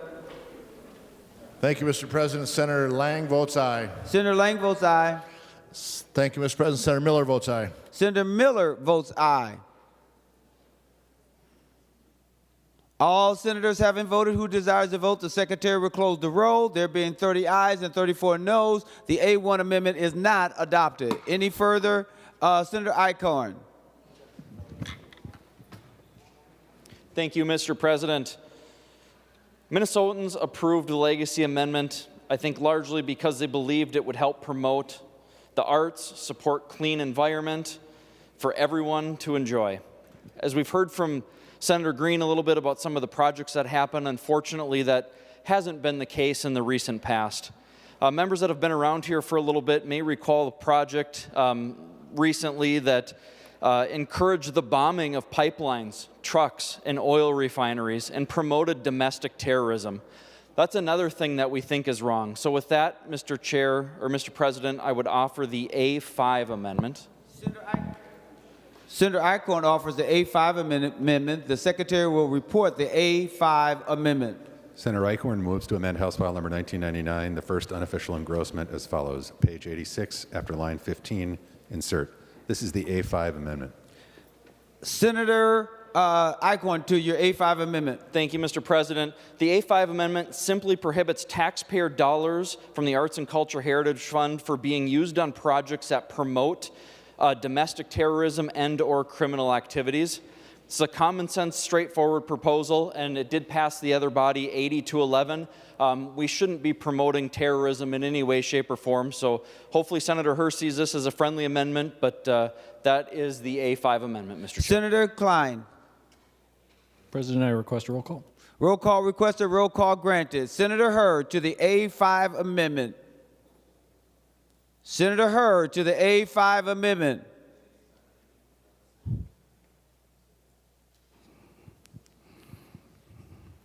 Mr. President, I'm questioning the germaneness of this language here, even though it touched on the arts, but it talk about things that's so far beyond our jurisdiction here. This is about arts, and I know that none of us would prefer terrorism. We will fight against terrorism, whether it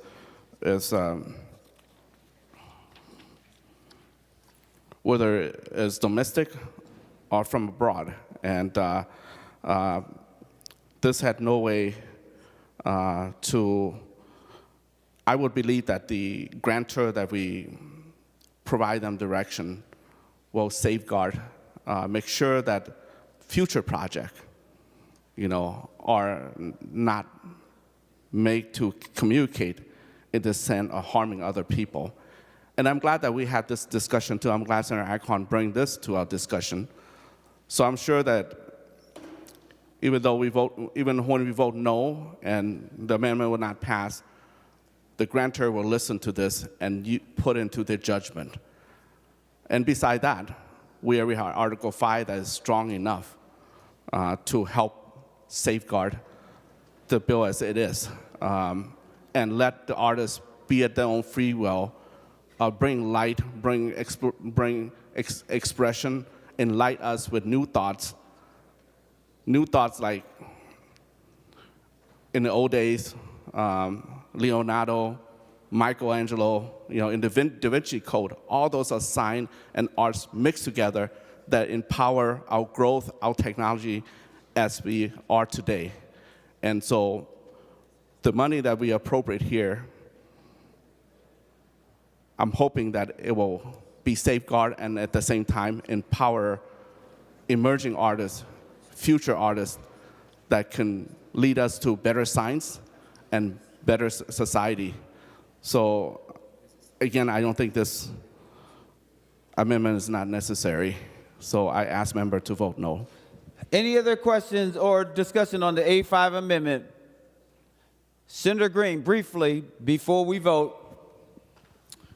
Thank you, Mr. President. Before we go to the author of the amendment, I just want to make clear that this was a project that was funded. I remember it very well when I brought it up when I served in the other body. So it's not something that is obscure and maybe get funded one day. It's in there, and it's never been corrected to not allow this. So thank you. Any further discussion on the A5 amendment? Senator Eichhorn, are you okay, or you want to say something? Senator Eichhorn, you're the last voice before we vote on the A5 amendment. Thank you, Mr. President. Appreciate that. Again, it was mentioned earlier on the previous amendment that, it is our job, it is our role, as members of this body to give direction to those granting organizations. And this is an opportunity for us to give that direction that domestic terrorism and criminal activities are wrong. This is an opportunity to vote yes and say that we don't support domestic terrorism or criminal activities.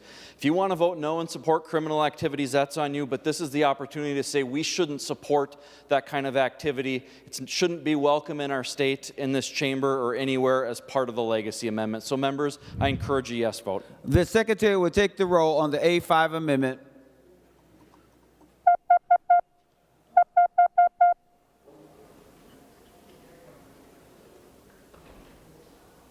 Members, please vote. We should move expeditiously.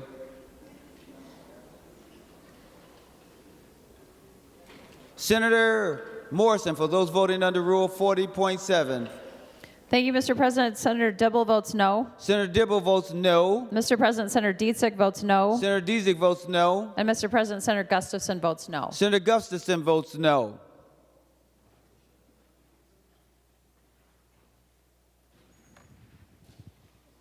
Mr. President.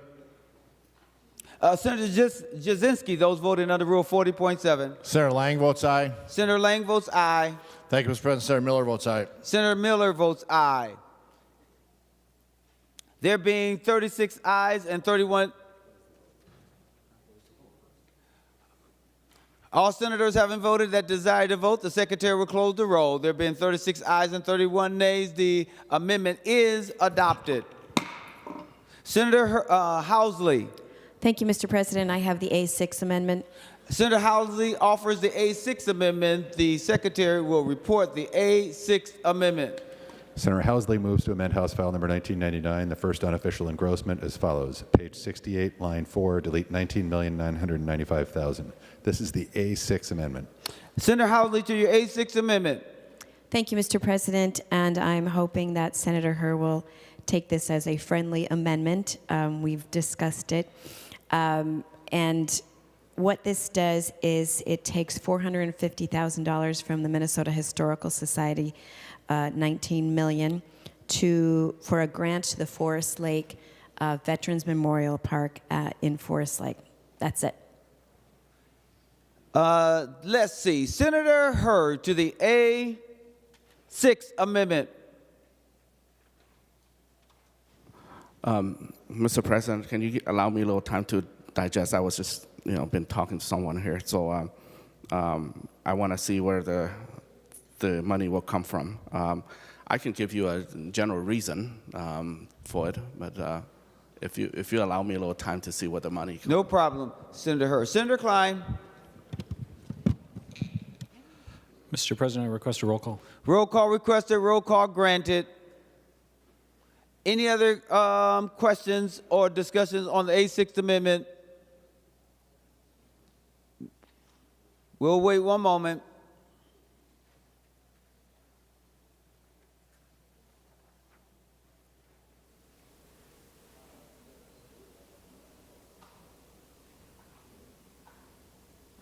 Senator Hurd to the A6th Amendment. Yes, thank you. Thank you, Senator Housley, for bringing this forth. If this provision will go through my committee before the deadline, I likely will include this, but where we put our budget set forth, and so rearranging the budget, we may have we may break that balance apart, and so I ask member not to vote for this. I mean, although this project could be a good project, but we need a little time vetting it before we approve. So it's not for the moment, and I ask member to vote no. Any other discussion on the A6th Amendment? Seeing none, the Secretary will take the roll.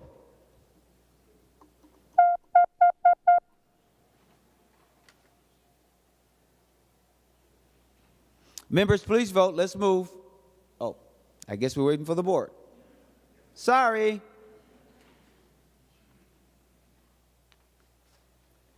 There we go. Members, please vote.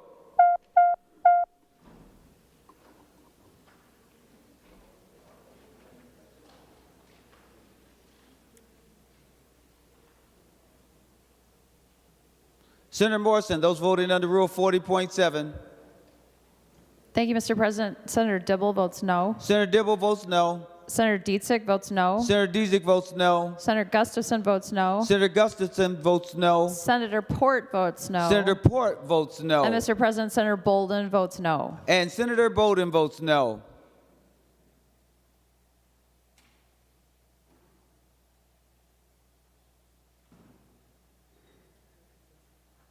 Senator Jasinski, those voting under Rule 40.7. Thank you, Mr. President. Senator Lang votes aye. Senator Lang votes aye. Senator Miller votes aye. Senator Miller votes aye.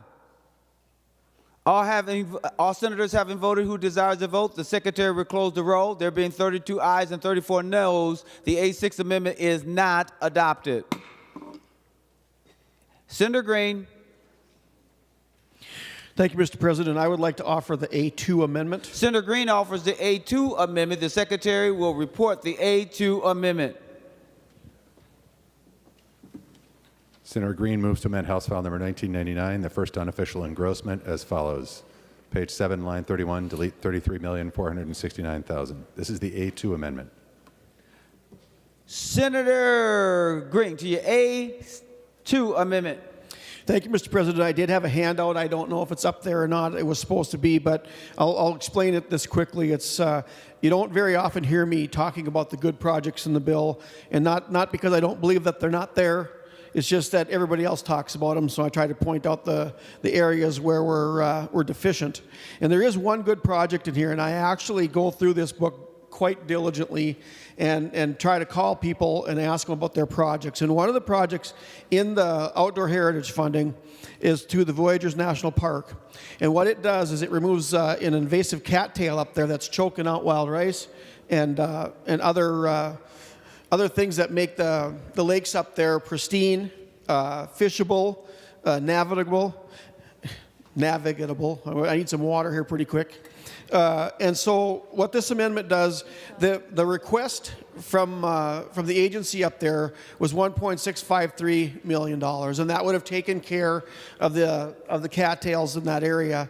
And that was underfunded by right around $500,000. The problem with that is that by underfunding it, you don't clean out the cattails sufficiently, and so in the next year, you're going to be back cleaning them out again.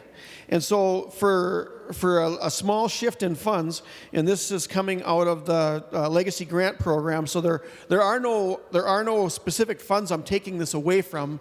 It's just going to reduce the amount of the legacy grants by $500,000 and put it into Voyageurs to clean out these cattails appropriately and efficiently.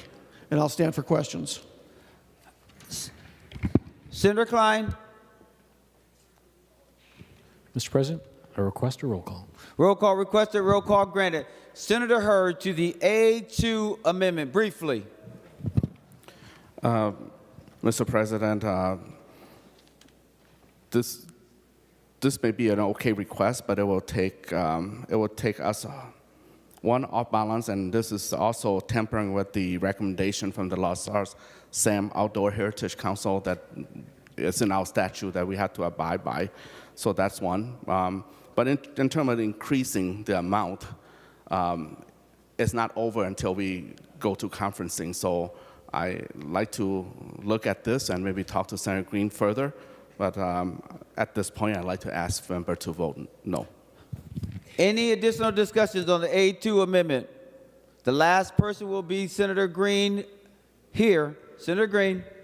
Thank you, Mr. Chair. Once again, I have to disagree with the author of the bill. Unfortunately, this is our job.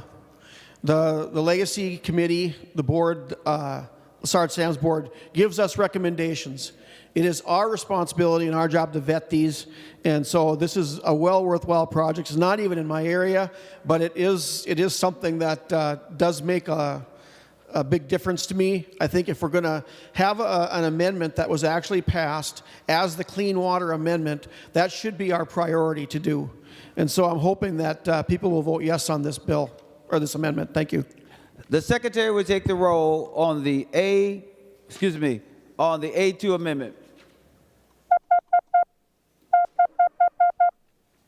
Members, please vote.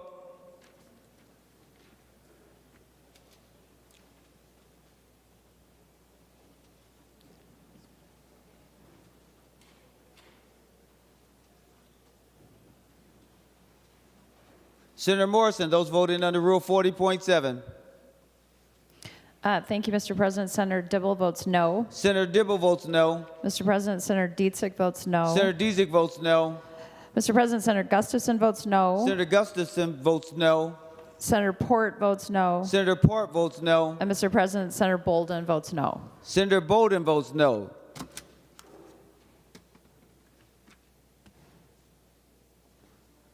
All senators having voted who desires it. Senator Jasinski for those voting under Rule 40.7. Thank you, Mr. President. Senator Lang votes aye. Senator Lang votes aye. Senator Miller votes aye. Senator Miller votes aye. All senators having voted who desires to vote, the Secretary will close the roll. There being 33 ayes and 34 noes, the A2 amendment is not adopted. Senator Pappas. Thank you, Mr. President. Having voted on the prevailing side, I move that the vote whereby the A5 amendment to House File 1999 was adopted on April 17, 2023 be now reconsidered. Having voted on the prevailing side, Senator Pappas moved that the vote whereby the A5 amendment to House File 1999 was adopted on April 17, 2023 be now reconsidered. The motion prevailed, so the vote was. So we are asked. So her motion is for the vote to be reconsidered. All those in favor say aye. Mr. President, I'd like a roll call vote on that, please. Senator Pappas requests a roll call vote. Roll call granted. Any other discussion?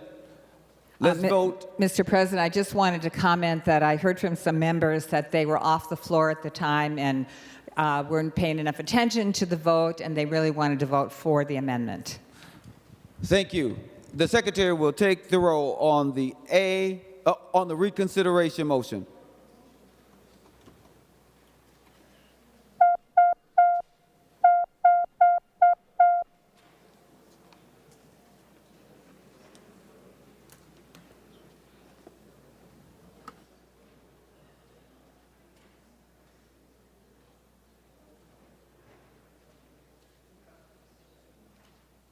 Members, please vote. Senator Morrison, those voting under Rule 40.7.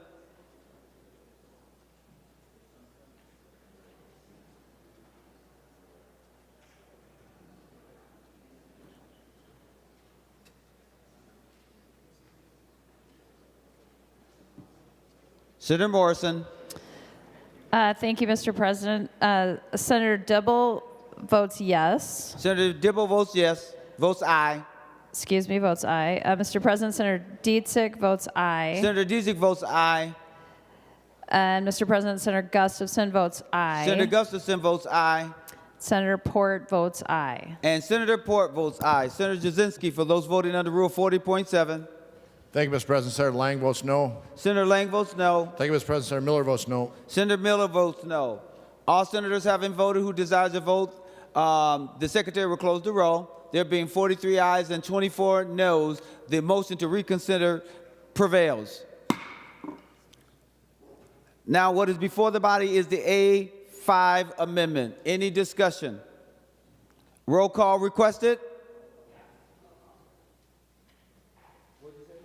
Mr. President, I request a roll call.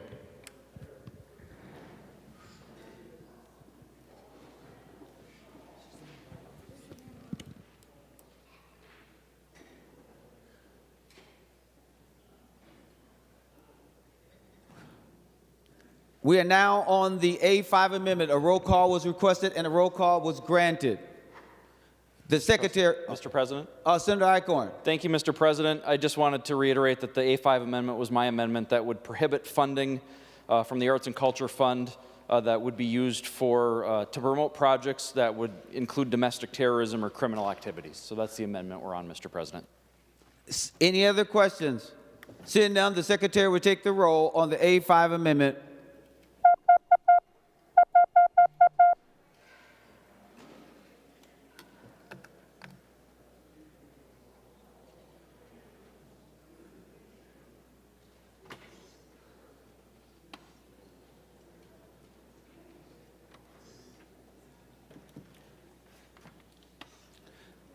Senator Morrison, those voting under Rule 40.7.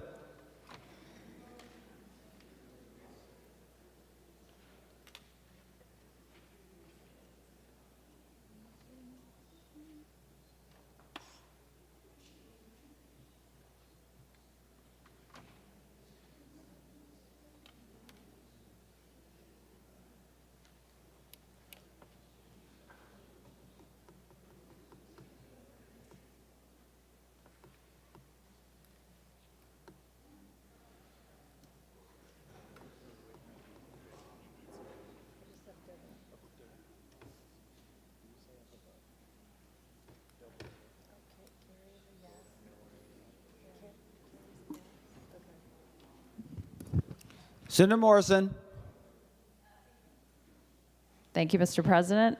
Senator Dibble votes no. Senator Dibble votes no. Senator Dietzick votes aye. Senator Dietzick votes aye. Senator Gustafson votes aye. Senator Gustafson votes aye. Senator Jasinski, for those voting under Rule 40.7. Thank you, Mr. President. Senator Lang votes aye. Senator Lang votes aye. Senator Miller votes aye. Senator Miller votes aye. All senators having voted who desires to vote, the secretary will close the roll. There have been 47 ayes and 18 noes. The A5 amendment is adopted. Senator Green. Thank you, Mr. President. I have one more amendment. It is the A3 amendment. Senator Green offers the A3 amendment. The secretary will report the A3 amendment. Senator Green moves to amend House File Number 1999, the first unofficial engrossment as follows. Page 7, line 31, delete 33,469,000. This is the A3 amendment. Senator Green, to your A3 amendment. This is actually very simple. It's not unlike the last amendment, except for that if there's a problem with someone not wanting to take from the grant program, this actually would remove the money instead from the revolving roving fund, or the roving crew, it's called, where the DNR actually has a crew that they just have there just in case something happens, and it's funded to the tune of almost $9 million.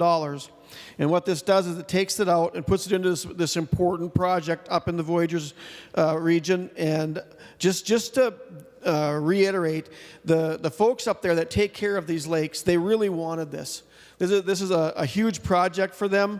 They fear that if they don't get this taken care of, that a lot of the money that we're sticking in there, the 1.1.5 million we're putting into it, is going to be greatly diminished by the fact that these invasive cattails are going to continue to multiply at an increased rate. So, Mr. President, I'm sincerely hoping that people will look at this and say this is a good spot for this money. Let's get these invasive species that we all don't, that no one likes, constantly talking about them and how we need more money into them. This is our chance. So I request a green vote, Mr. President. To the A3 amendment, Senator Herr. Thank you, Mr. President. Appreciate Senator Green bringing this forward, but this amendment is very similar to the previous one as well. Again, this will put us not to par with being respectable to the LaSalle-Sam Outdoor Heritage Council. They're set up there for a reason, so that people can bring their project forth, been vetted for a whole year, and then recommend them. I would suggest that Senator Green perhaps suggest to the stakeholder to take the project and go through the process, whether it's the LaSalle-Sam Outdoor Heritage Council or with the DNR. And at this point in time, I have not received a letter from the DNR that they're supporting this increase for the Voyageur National Park wetland restoration. No doubt it may be good, but not at this time. And I advise members to vote no. I like to ask members to vote no, but at the same time, I like to encourage Senator Green to have conversation. Perhaps if this is something he really wanted, we can work it out in conference as well to see if there's a appropriate amount somewhere that is not highly opposed. So thank you, Senator Mr. Friends. President. Thank you, Mr. President. I would like to request a roll call. Roll call requested, roll call granted. Any other discussion? Last voice we're going to hear before we vote is that of Senator Green. Senator Green. Thank you, Mr. President. I just want to reiterate one more time, the DNR nor the LaSalle-Sam's Council is responsible for passing this bill. The senators are responsible for passing this bill, and if we want a strong position going into conference, the best way to do it is to put this in. It's a reasonable ask. It's taking from an account this time that's a generic account that will only be used if something comes up. It's a healthy account. It's not going to diminish anything, and the people up there are asking for it. They did come forward with their proposal. They told exactly what they needed. I wish that my handouts would have come through to show you the difference that removing these cattails makes. It just enhances the wild rice, which we're always talking about. It cleans the water. There's no reason not to do this. I can't understand why the council would not have funded this fully when it was asked for, considering we have so much money in there. Thank you, Mr. President. I ask for a green vote. The Secretary will take the roll on the A3 amendment.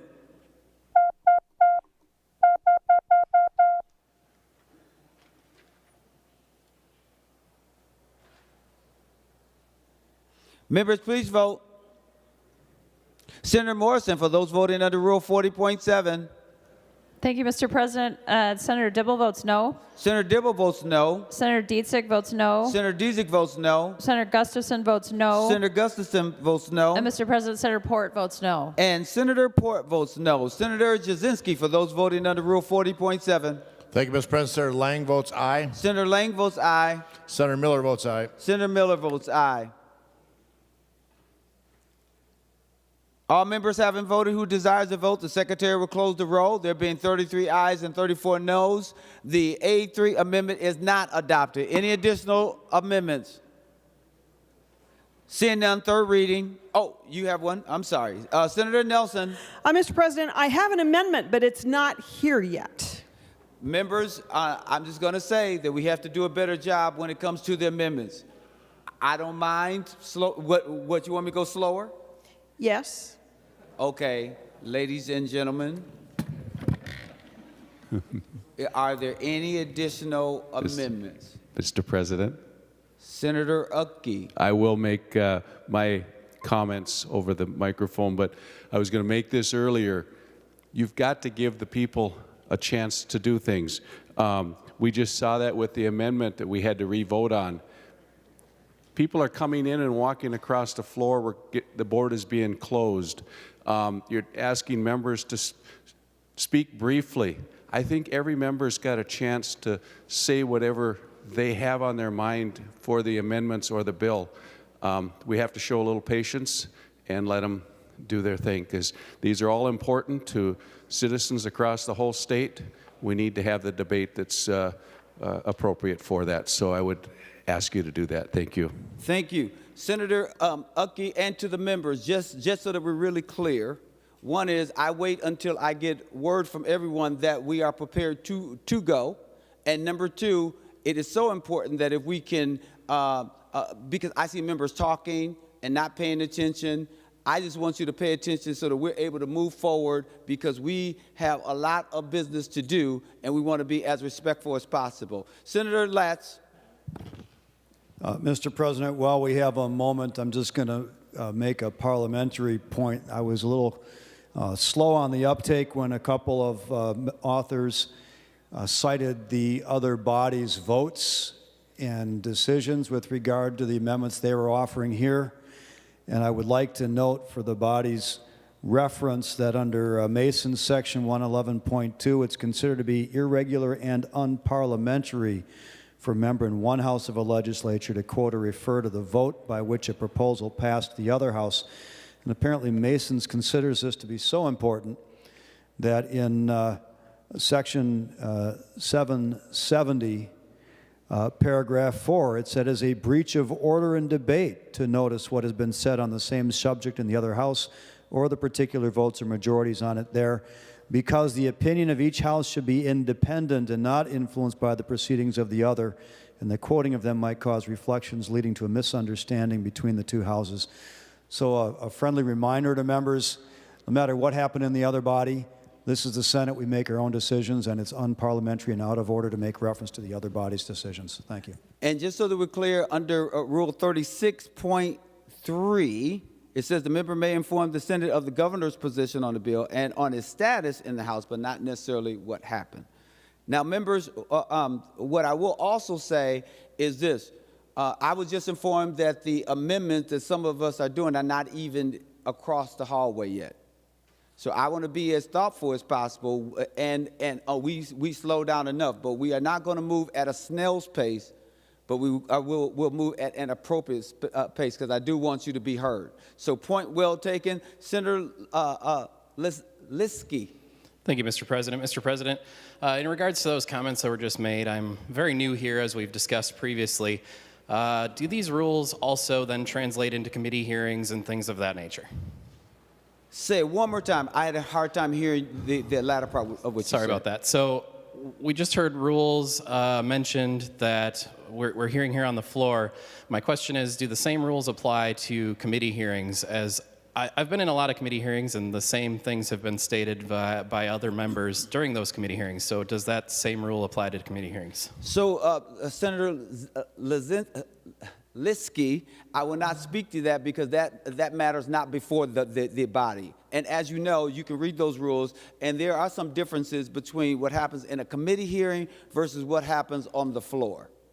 Thank you, Mr. President. So, Mr. President, when this gets mentioned going forward, we're not going to be trying to match anything to the House. Is that correct? I don't know if that is appropriate and before the body. If there is something that comes forward that is within our rules, let's say, for an example, if someone wants to work off of the House file, they can certainly do that if they insert the appropriate rule. Sure. Thank you, Mr. President. So I'm just clarifying that we're not going to be trying to match language in the other body. Not that we can't, obviously, at the end of it, but to reference it regularly. That's what I'm getting at. So anything else? Anything else? I see you. Senator Lucero. Thank you, Mr. President, and I'm wondering if the chief author would yield for a question. Will you yield? Senator Hur will yield. Thank you, Mr. President, and thank you, Senator Hur.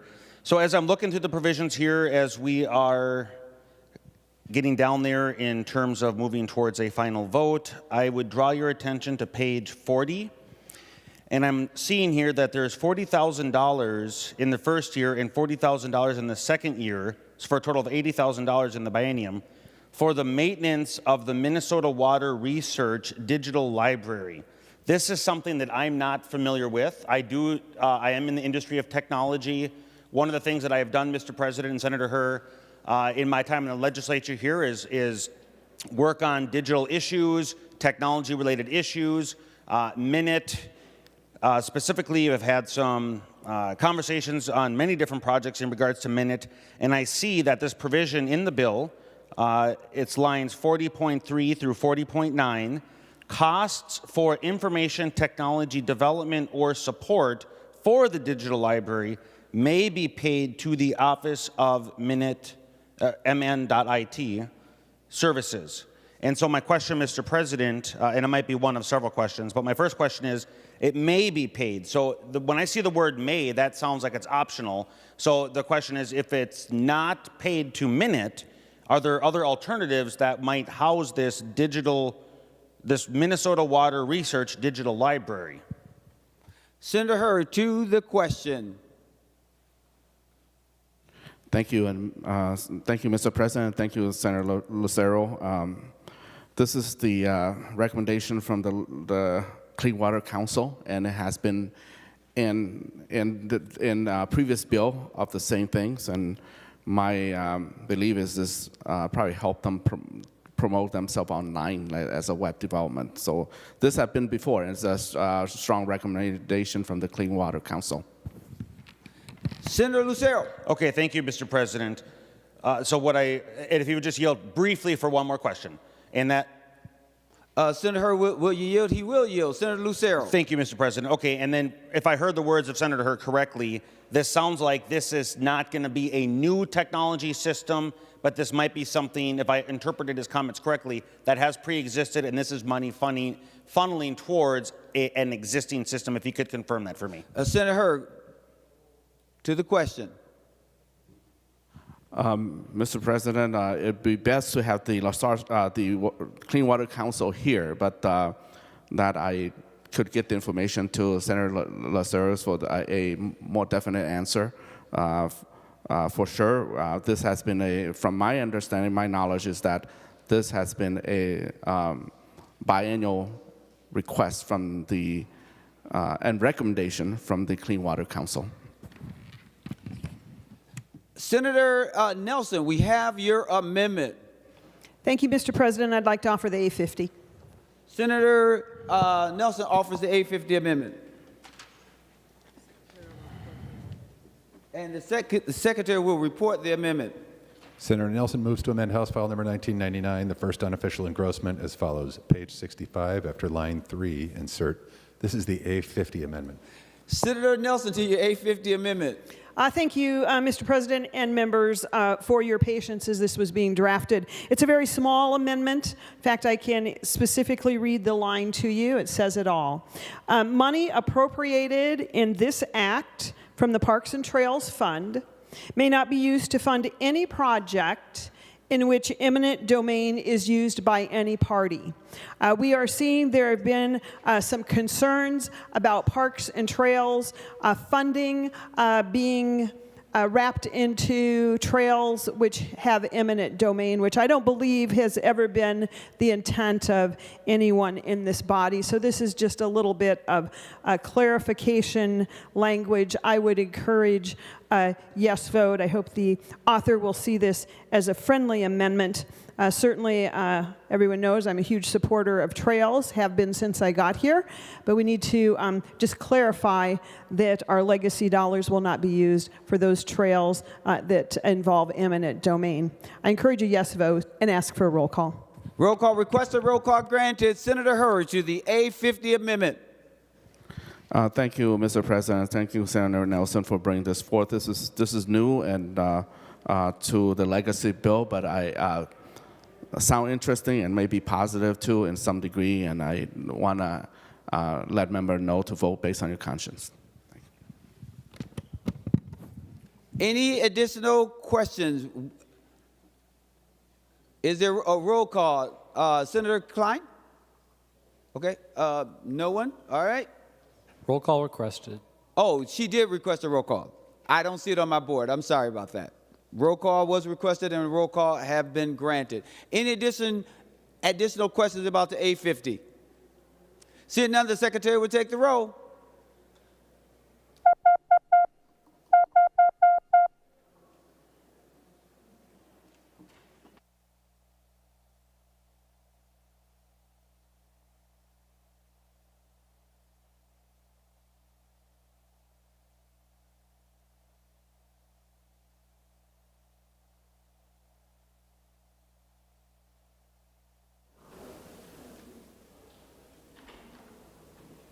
Members, please vote.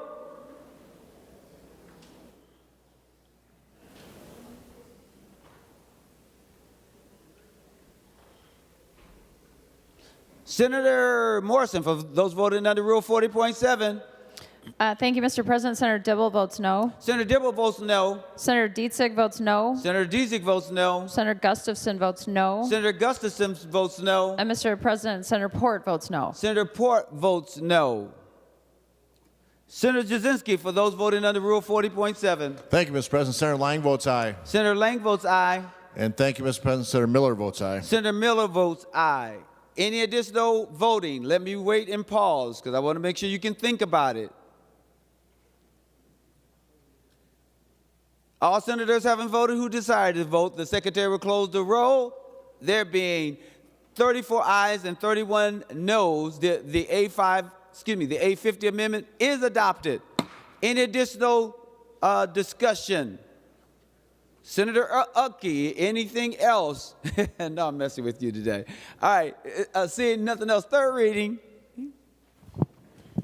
House File 1999, a bill for an act relating to state government, appropriating money from outdoor heritage, clean water, parks and trails, and arts and cultural heritage funds. Third reading. Any additional discussion? Senator Green. Thank you, Mr. President. I got a few things to talk about on the bill. For the first thing I'm going to do is try to address something that was stated earlier as far as the amount that this bill was passed by. And I'm reading from Minnesota Department of Agriculture, Clean Water Legacy, Land and Legacy Amendment, a 25-year commitment to clean water in Minnesota. On November 4th, 2008, Minnesota voters approved the Clean Water and Land and Legacy Amendment to the state constitution. The amendment passed with 56% of the vote. All right, just so that's clear, that's on the website. The other thing is that for a number of years, I've been trying to point out that we have the responsibility to spend this money. And I have heard conversation, I've heard comments like we're constitutionally obligated to waste money. There's nothing we can do, the Clean Water Councils or Lessard Sams, and it's all bogus. We are the final authority. And right now we have, I haven't been able to get an update on the amount of land that the state owns for many years. The last report I've seen was from 2011. And they were referencing further back. And at that time, the amount of land or the mass of Minnesota that was owned by either state or federal governments was right around 30%.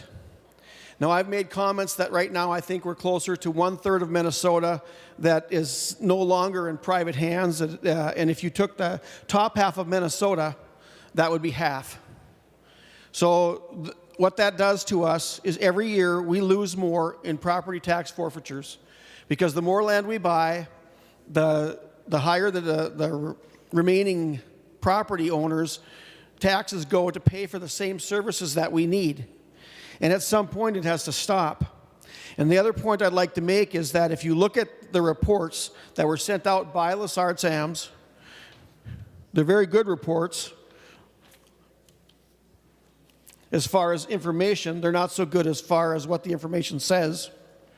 But for instance, the difference between purchasing land in fee or buying permanent conservation easements as opposed to what I think the money should be going for, which is to restore and enhance.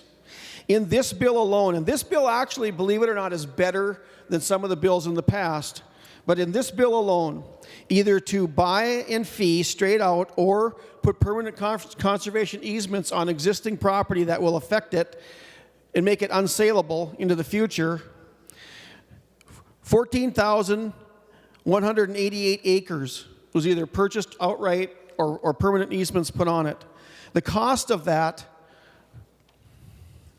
was $95.6 million for 14,000 acres. Some of this stuff in here, these acres, even on easements, are over $10,000 an acre we're paying for easements. On the flip side of that, on the restore and enhance, in this bill alone, not counting some of the other bills, and this bill is less than some of the other bills, but for $60 million, we can install or enhance 107,000 acres. Now think about that just for a minute. The difference between nearly $100 million and $60 million is what we're looking at there, and the difference of 14,000 acres as opposed to 107,000 acres. These boards are not doing their job. We're not getting our money's worth out of these bills. This has to be addressed. We have to stop looking at this bill like it's just some extra fund. It's nearly $1 billion now every 2 years. It's serious money. And where does it come from? The people voted, 60% of them, less than 60% of them, 56%, voted to tax a sales tax of 0.3%. What does that even mean?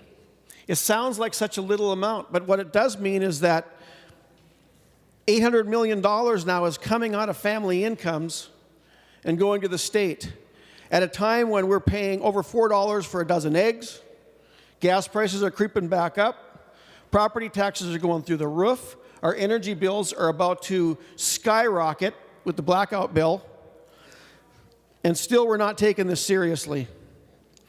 Now in the past, I've had the book because I go through every single project that's in this book. And if I had the book here, I could tell you about it. I didn't bring it this time because it never seems to make that much difference because people still aren't listening. But at some point, we're going to have to address this. Because the people of Minnesota are in for some hard times ahead on many different areas. One of the worst, I think, is beside the energy, is the property tax, because the energy bill is going to affect that as well. But when we continue to buy land, we're taking that land away from young farmers because our state is actually bidding against the farmers for good land. At one point, this land was supposed to go, or this money was supposed to go for marginal land that wasn't really good farmland. That's not the case anymore. And they're being outbid by their own tax dollars. And the property taxes continue to rise. Young people don't have the opportunity to buy their own land anymore because who can afford $10,000 an acre? So I'm hoping that we can make a statement here today and say no to this bill and actually go back and do what we're supposed to do. Legislatures in the Senate, that's where I'm at now. Previously it was something else, but this is our job, and we're not taking it seriously. We just aren't. Whatever some unelected board comes up with, and we're saying we have to go by it because they came up with it, that's bogus. It has to stop. So I'm going to cut it short there in the interest of time, but I'm hoping you'll consider what I've said here today and consider voting no on this bill. Thank you. Senator Pa.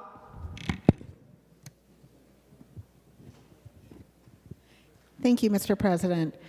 I rise in support of this bill, the Legacy Finance Omnibus bill.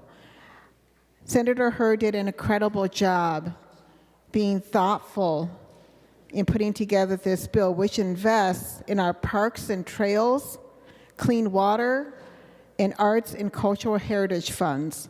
I greatly appreciate that with the Arts and Cultural Heritage Fund, Senator Hur was intentional in direct appropriations of funds to our historically underrepresented, underfunded, and invested communities. I hear often from the people that I represent, a very diverse district and community, that they do not see themselves in our state policies and investments, and I agree with them. And that is why it is so important that today we vote for this bill, because in this bill, they are included. It shows that we heard them and that we acted. So thank you to Senator Hur for putting together this wonderful bill. Senator Eichhorn. Thank you, Mr. President, and thanks for the opportunity to speak on this. As the lead on this committee, I just wanted to take a minute to take a step back and thank those on the committee. Thank Senator Hur for his collegiality in putting the bill together and work on the committee. You know, he runs a good committee, and he took input of all of the minority members, so I just wanted to thank Senator Herr for that. I also wanted to thank Senator Herr's committee administrator, Kara, and the nonpartisan staff, Ben Stanley and Dan Mueller, for their help as well as we put this bill and the other provisions together. Members, the Legacy Amendment was passed by Minnesotans with the promise that their tax dollars would be spent to preserve the outdoors, enhance our environment, and support the arts. We support investments in the outdoors and throughout Minnesota, and there are many good projects in this bill that would help advance our shared goals of maintaining clean water, air, parks, and trails. Unfortunately, without any increase in accountability measures for the recipients and the boards responsible for awarding those grants, we lack the confidence that Minnesotans are getting the value they deserve. Although we do appreciate the one amendment that was adopted. Thank you for that, Chamber and members.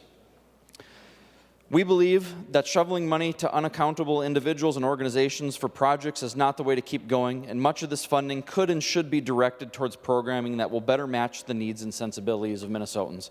Again, with that, I will be a red vote today, and I know I won't mention the chamber who shall not be named, but there wasn't bipartisan support there as well. But I do thank Senator Herr again for his collegiality, for how we worked together and how we listened to our members. So thank you for that, Senator Herr. And with that, I would encourage members to vote no, and I hope we can keep working on this and make a better product so that way every Minnesotan is served in the best possible way we can. Thank you, Mr. President. Any other discussions before we go to the author of the bill? The last voice will be that of Senator Herr. Senator Herr.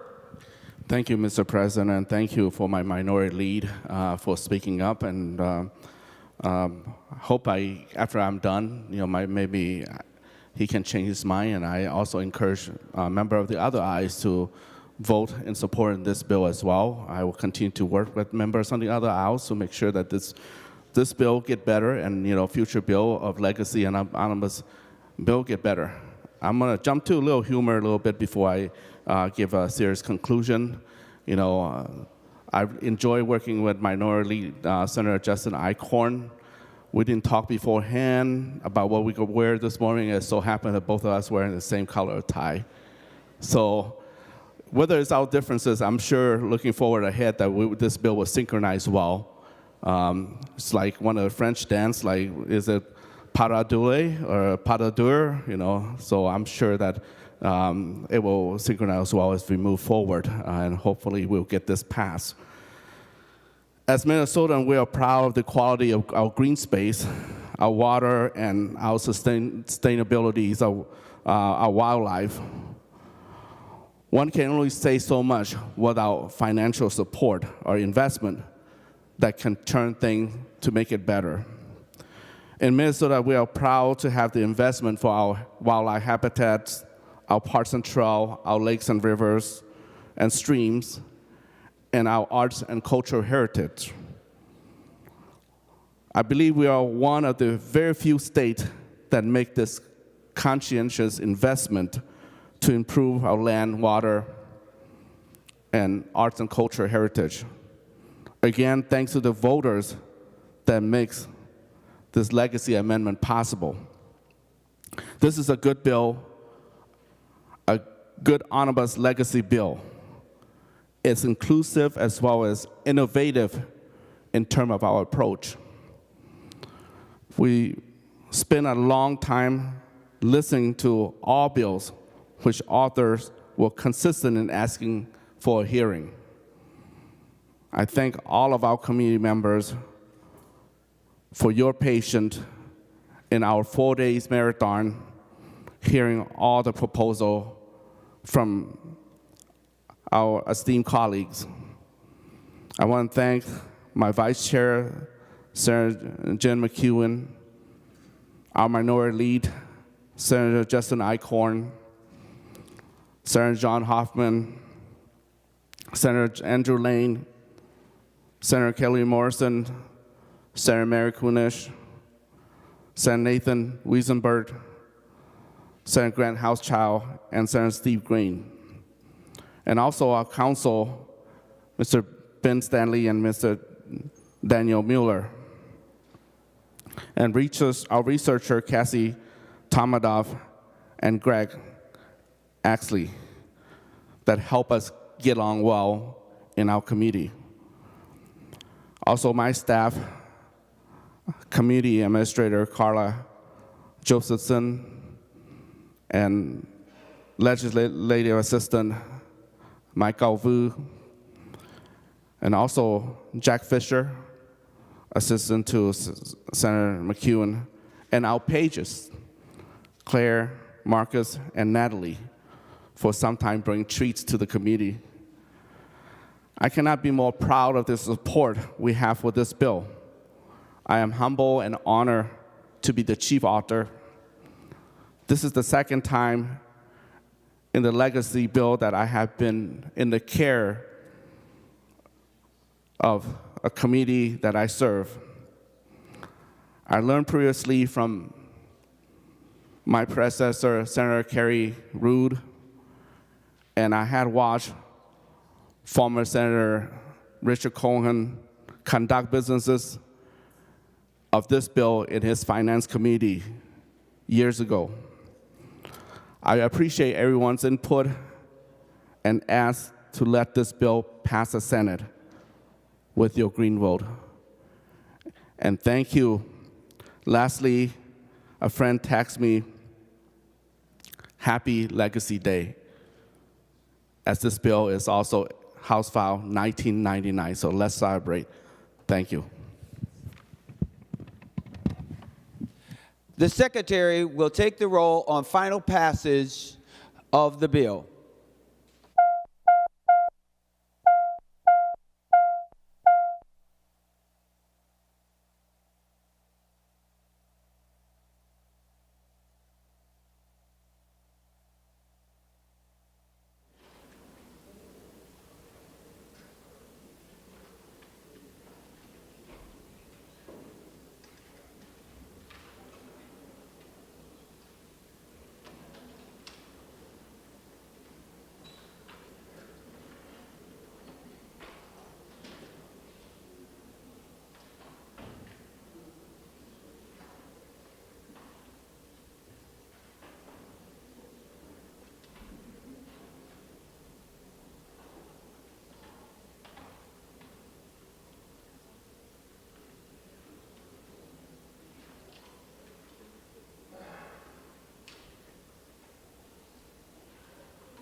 Members, please vote.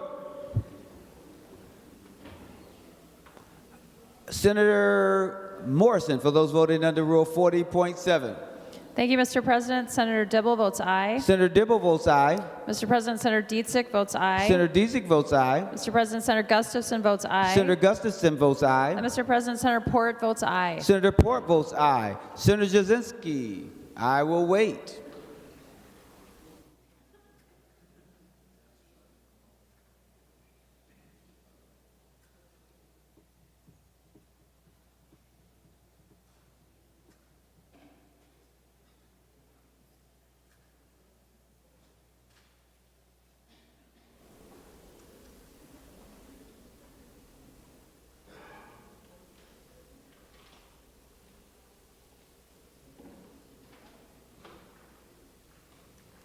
Senator Jasinski, for those voting under Rule 40.7.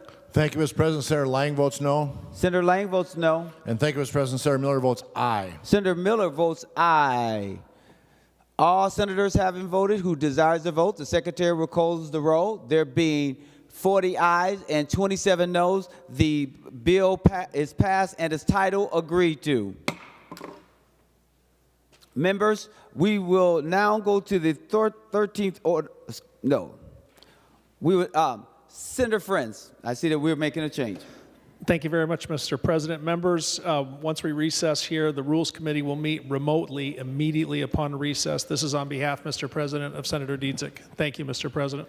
And before we go to recess, let me get the announcement, and then there's something I want to do with Senator Westrom.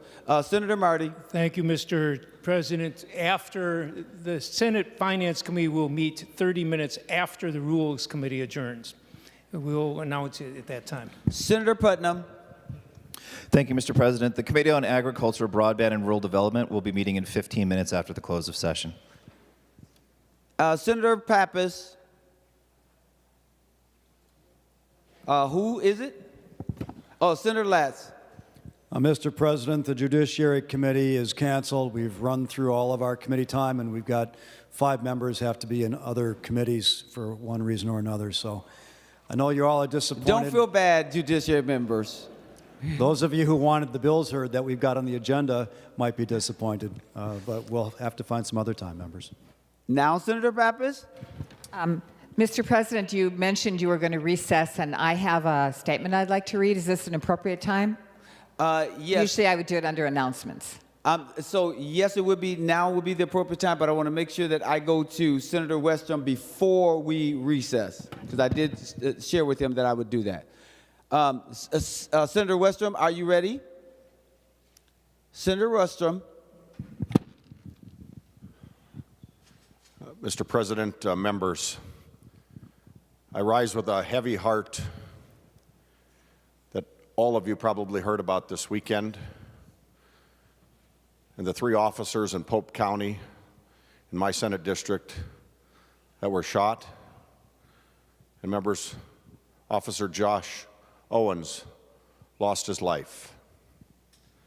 Members, I just wanted to share a little bit about the tragedy and the grieving that's going on in the community of Cyrus and Pope County and the region and our state. And then ask for a moment of silence. But members, Officer Josh Owens was a husband, a family man, leaves behind a wife and a child, responding to a domestic dispute. And I sat in church on Sunday with the information of reaching all across the area in western Minnesota. And Mr. Owens, Officer Owens, had been active also helping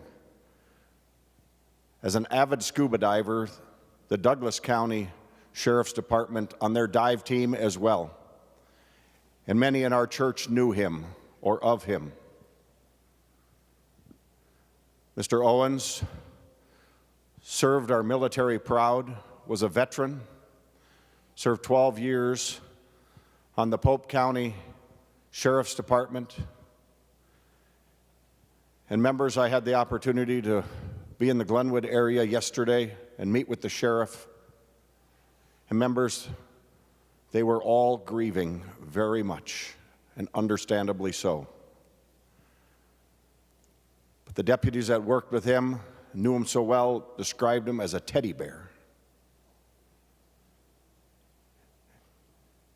A teddy bear. And so, members, we appreciate the outpouring of support on behalf of Pope County. I know the sheriff's office is devastated.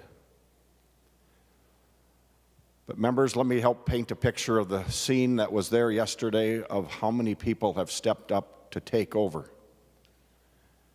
There were deputy cars surrounding the entire law enforcement building and courthouse.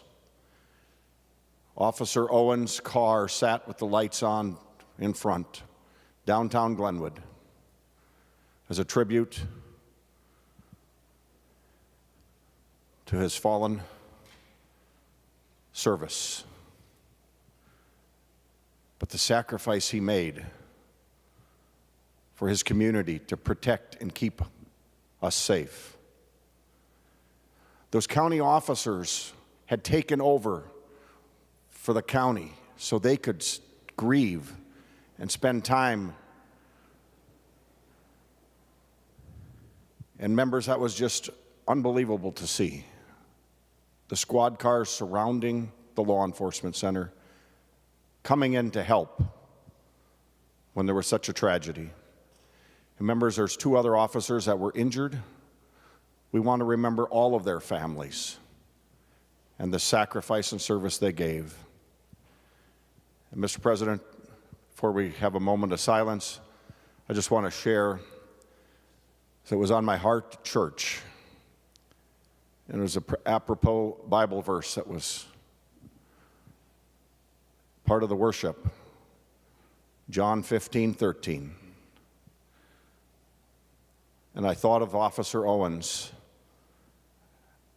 as we worshiped and recited the Bible verse. No greater love hath a man than this, that he lay down his life for his friends.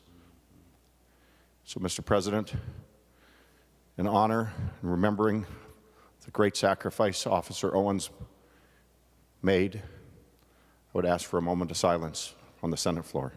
Members, will you be so kind as to stand? As requested, let's take a moment of silence and to reflect.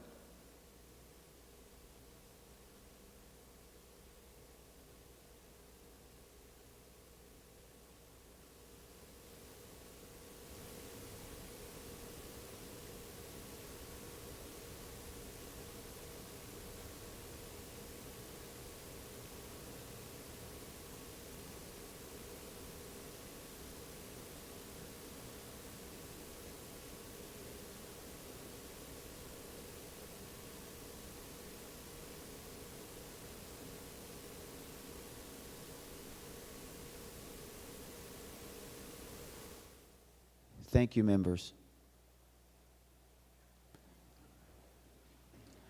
And now we'll go to Senator Pappas for her announcement. Thank you, Mr. President. Yom HaShoah, or Holocaust Memorial Day, begins tonight at sundown. Nearly 80 years ago, the Holocaust shattered our faith in humanity. The aftermath of World War II led world leaders to make solemn pledges of never again would such terror be carried out against innocent people. Well, we know what happened after those solemn pledges. The 20th century was filled with brutality, genocides in Cambodia, Rwanda, former Yugoslavia, and Darfur. A decade ago, Governor Mark Dayton signed into law designating every April in Minnesota as Genocide Awareness and Prevention Month, a time to reflect on the tragedies of the past, to honor those who perished, and to pledge actions to prevent future atrocities. Genocides are happening today in Ukraine, Ethiopia, and against Uyghur people in China. We feel the impact of these global atrocities in Minnesota. We have welcomed Ukrainians who have fled from Putin's war. We have one of the country's largest communities of Ethiopians. A leader of Uyghur human rights lived in St. Paul for many years and married a Minnesotan. The global is local. This month and always, we remember those whose lives and communities have been affected by genocide, including Minnesota's Native and Black people. We honor them all. And I'd like to thank Dr. Ellen Kennedy, the Executive Director of World Without Genocide, for these words. Thank you, members. Members, before we move to recess, we just want you to know that when we come back, the only thing that's going to happen will be moving a committee report, I think, is what it is. So we will only need a skeletal crew. So that's my understanding. So with that, it can be confirmed by Senator Kunish, and she will make the motion. Senator Kunish. Thank you, Mr. President. Members, we're about to recess until after the Rules Committee adjourns. They will be meeting in approximately 15 minutes. An email that will then go out at least 30 minutes before we reconvene, but only a couple of members are required to return to the chamber.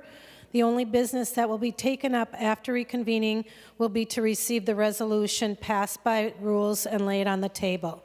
When we do adjourn later today, it will be until Tuesday, tomorrow, April 18th at 12 noon. And with that, Mr. President, I move that the Senate now recess until the call of the President. Any discussion on that motion? All in favor say aye. All those opposed say no. The Senate is in recess until the call of the President.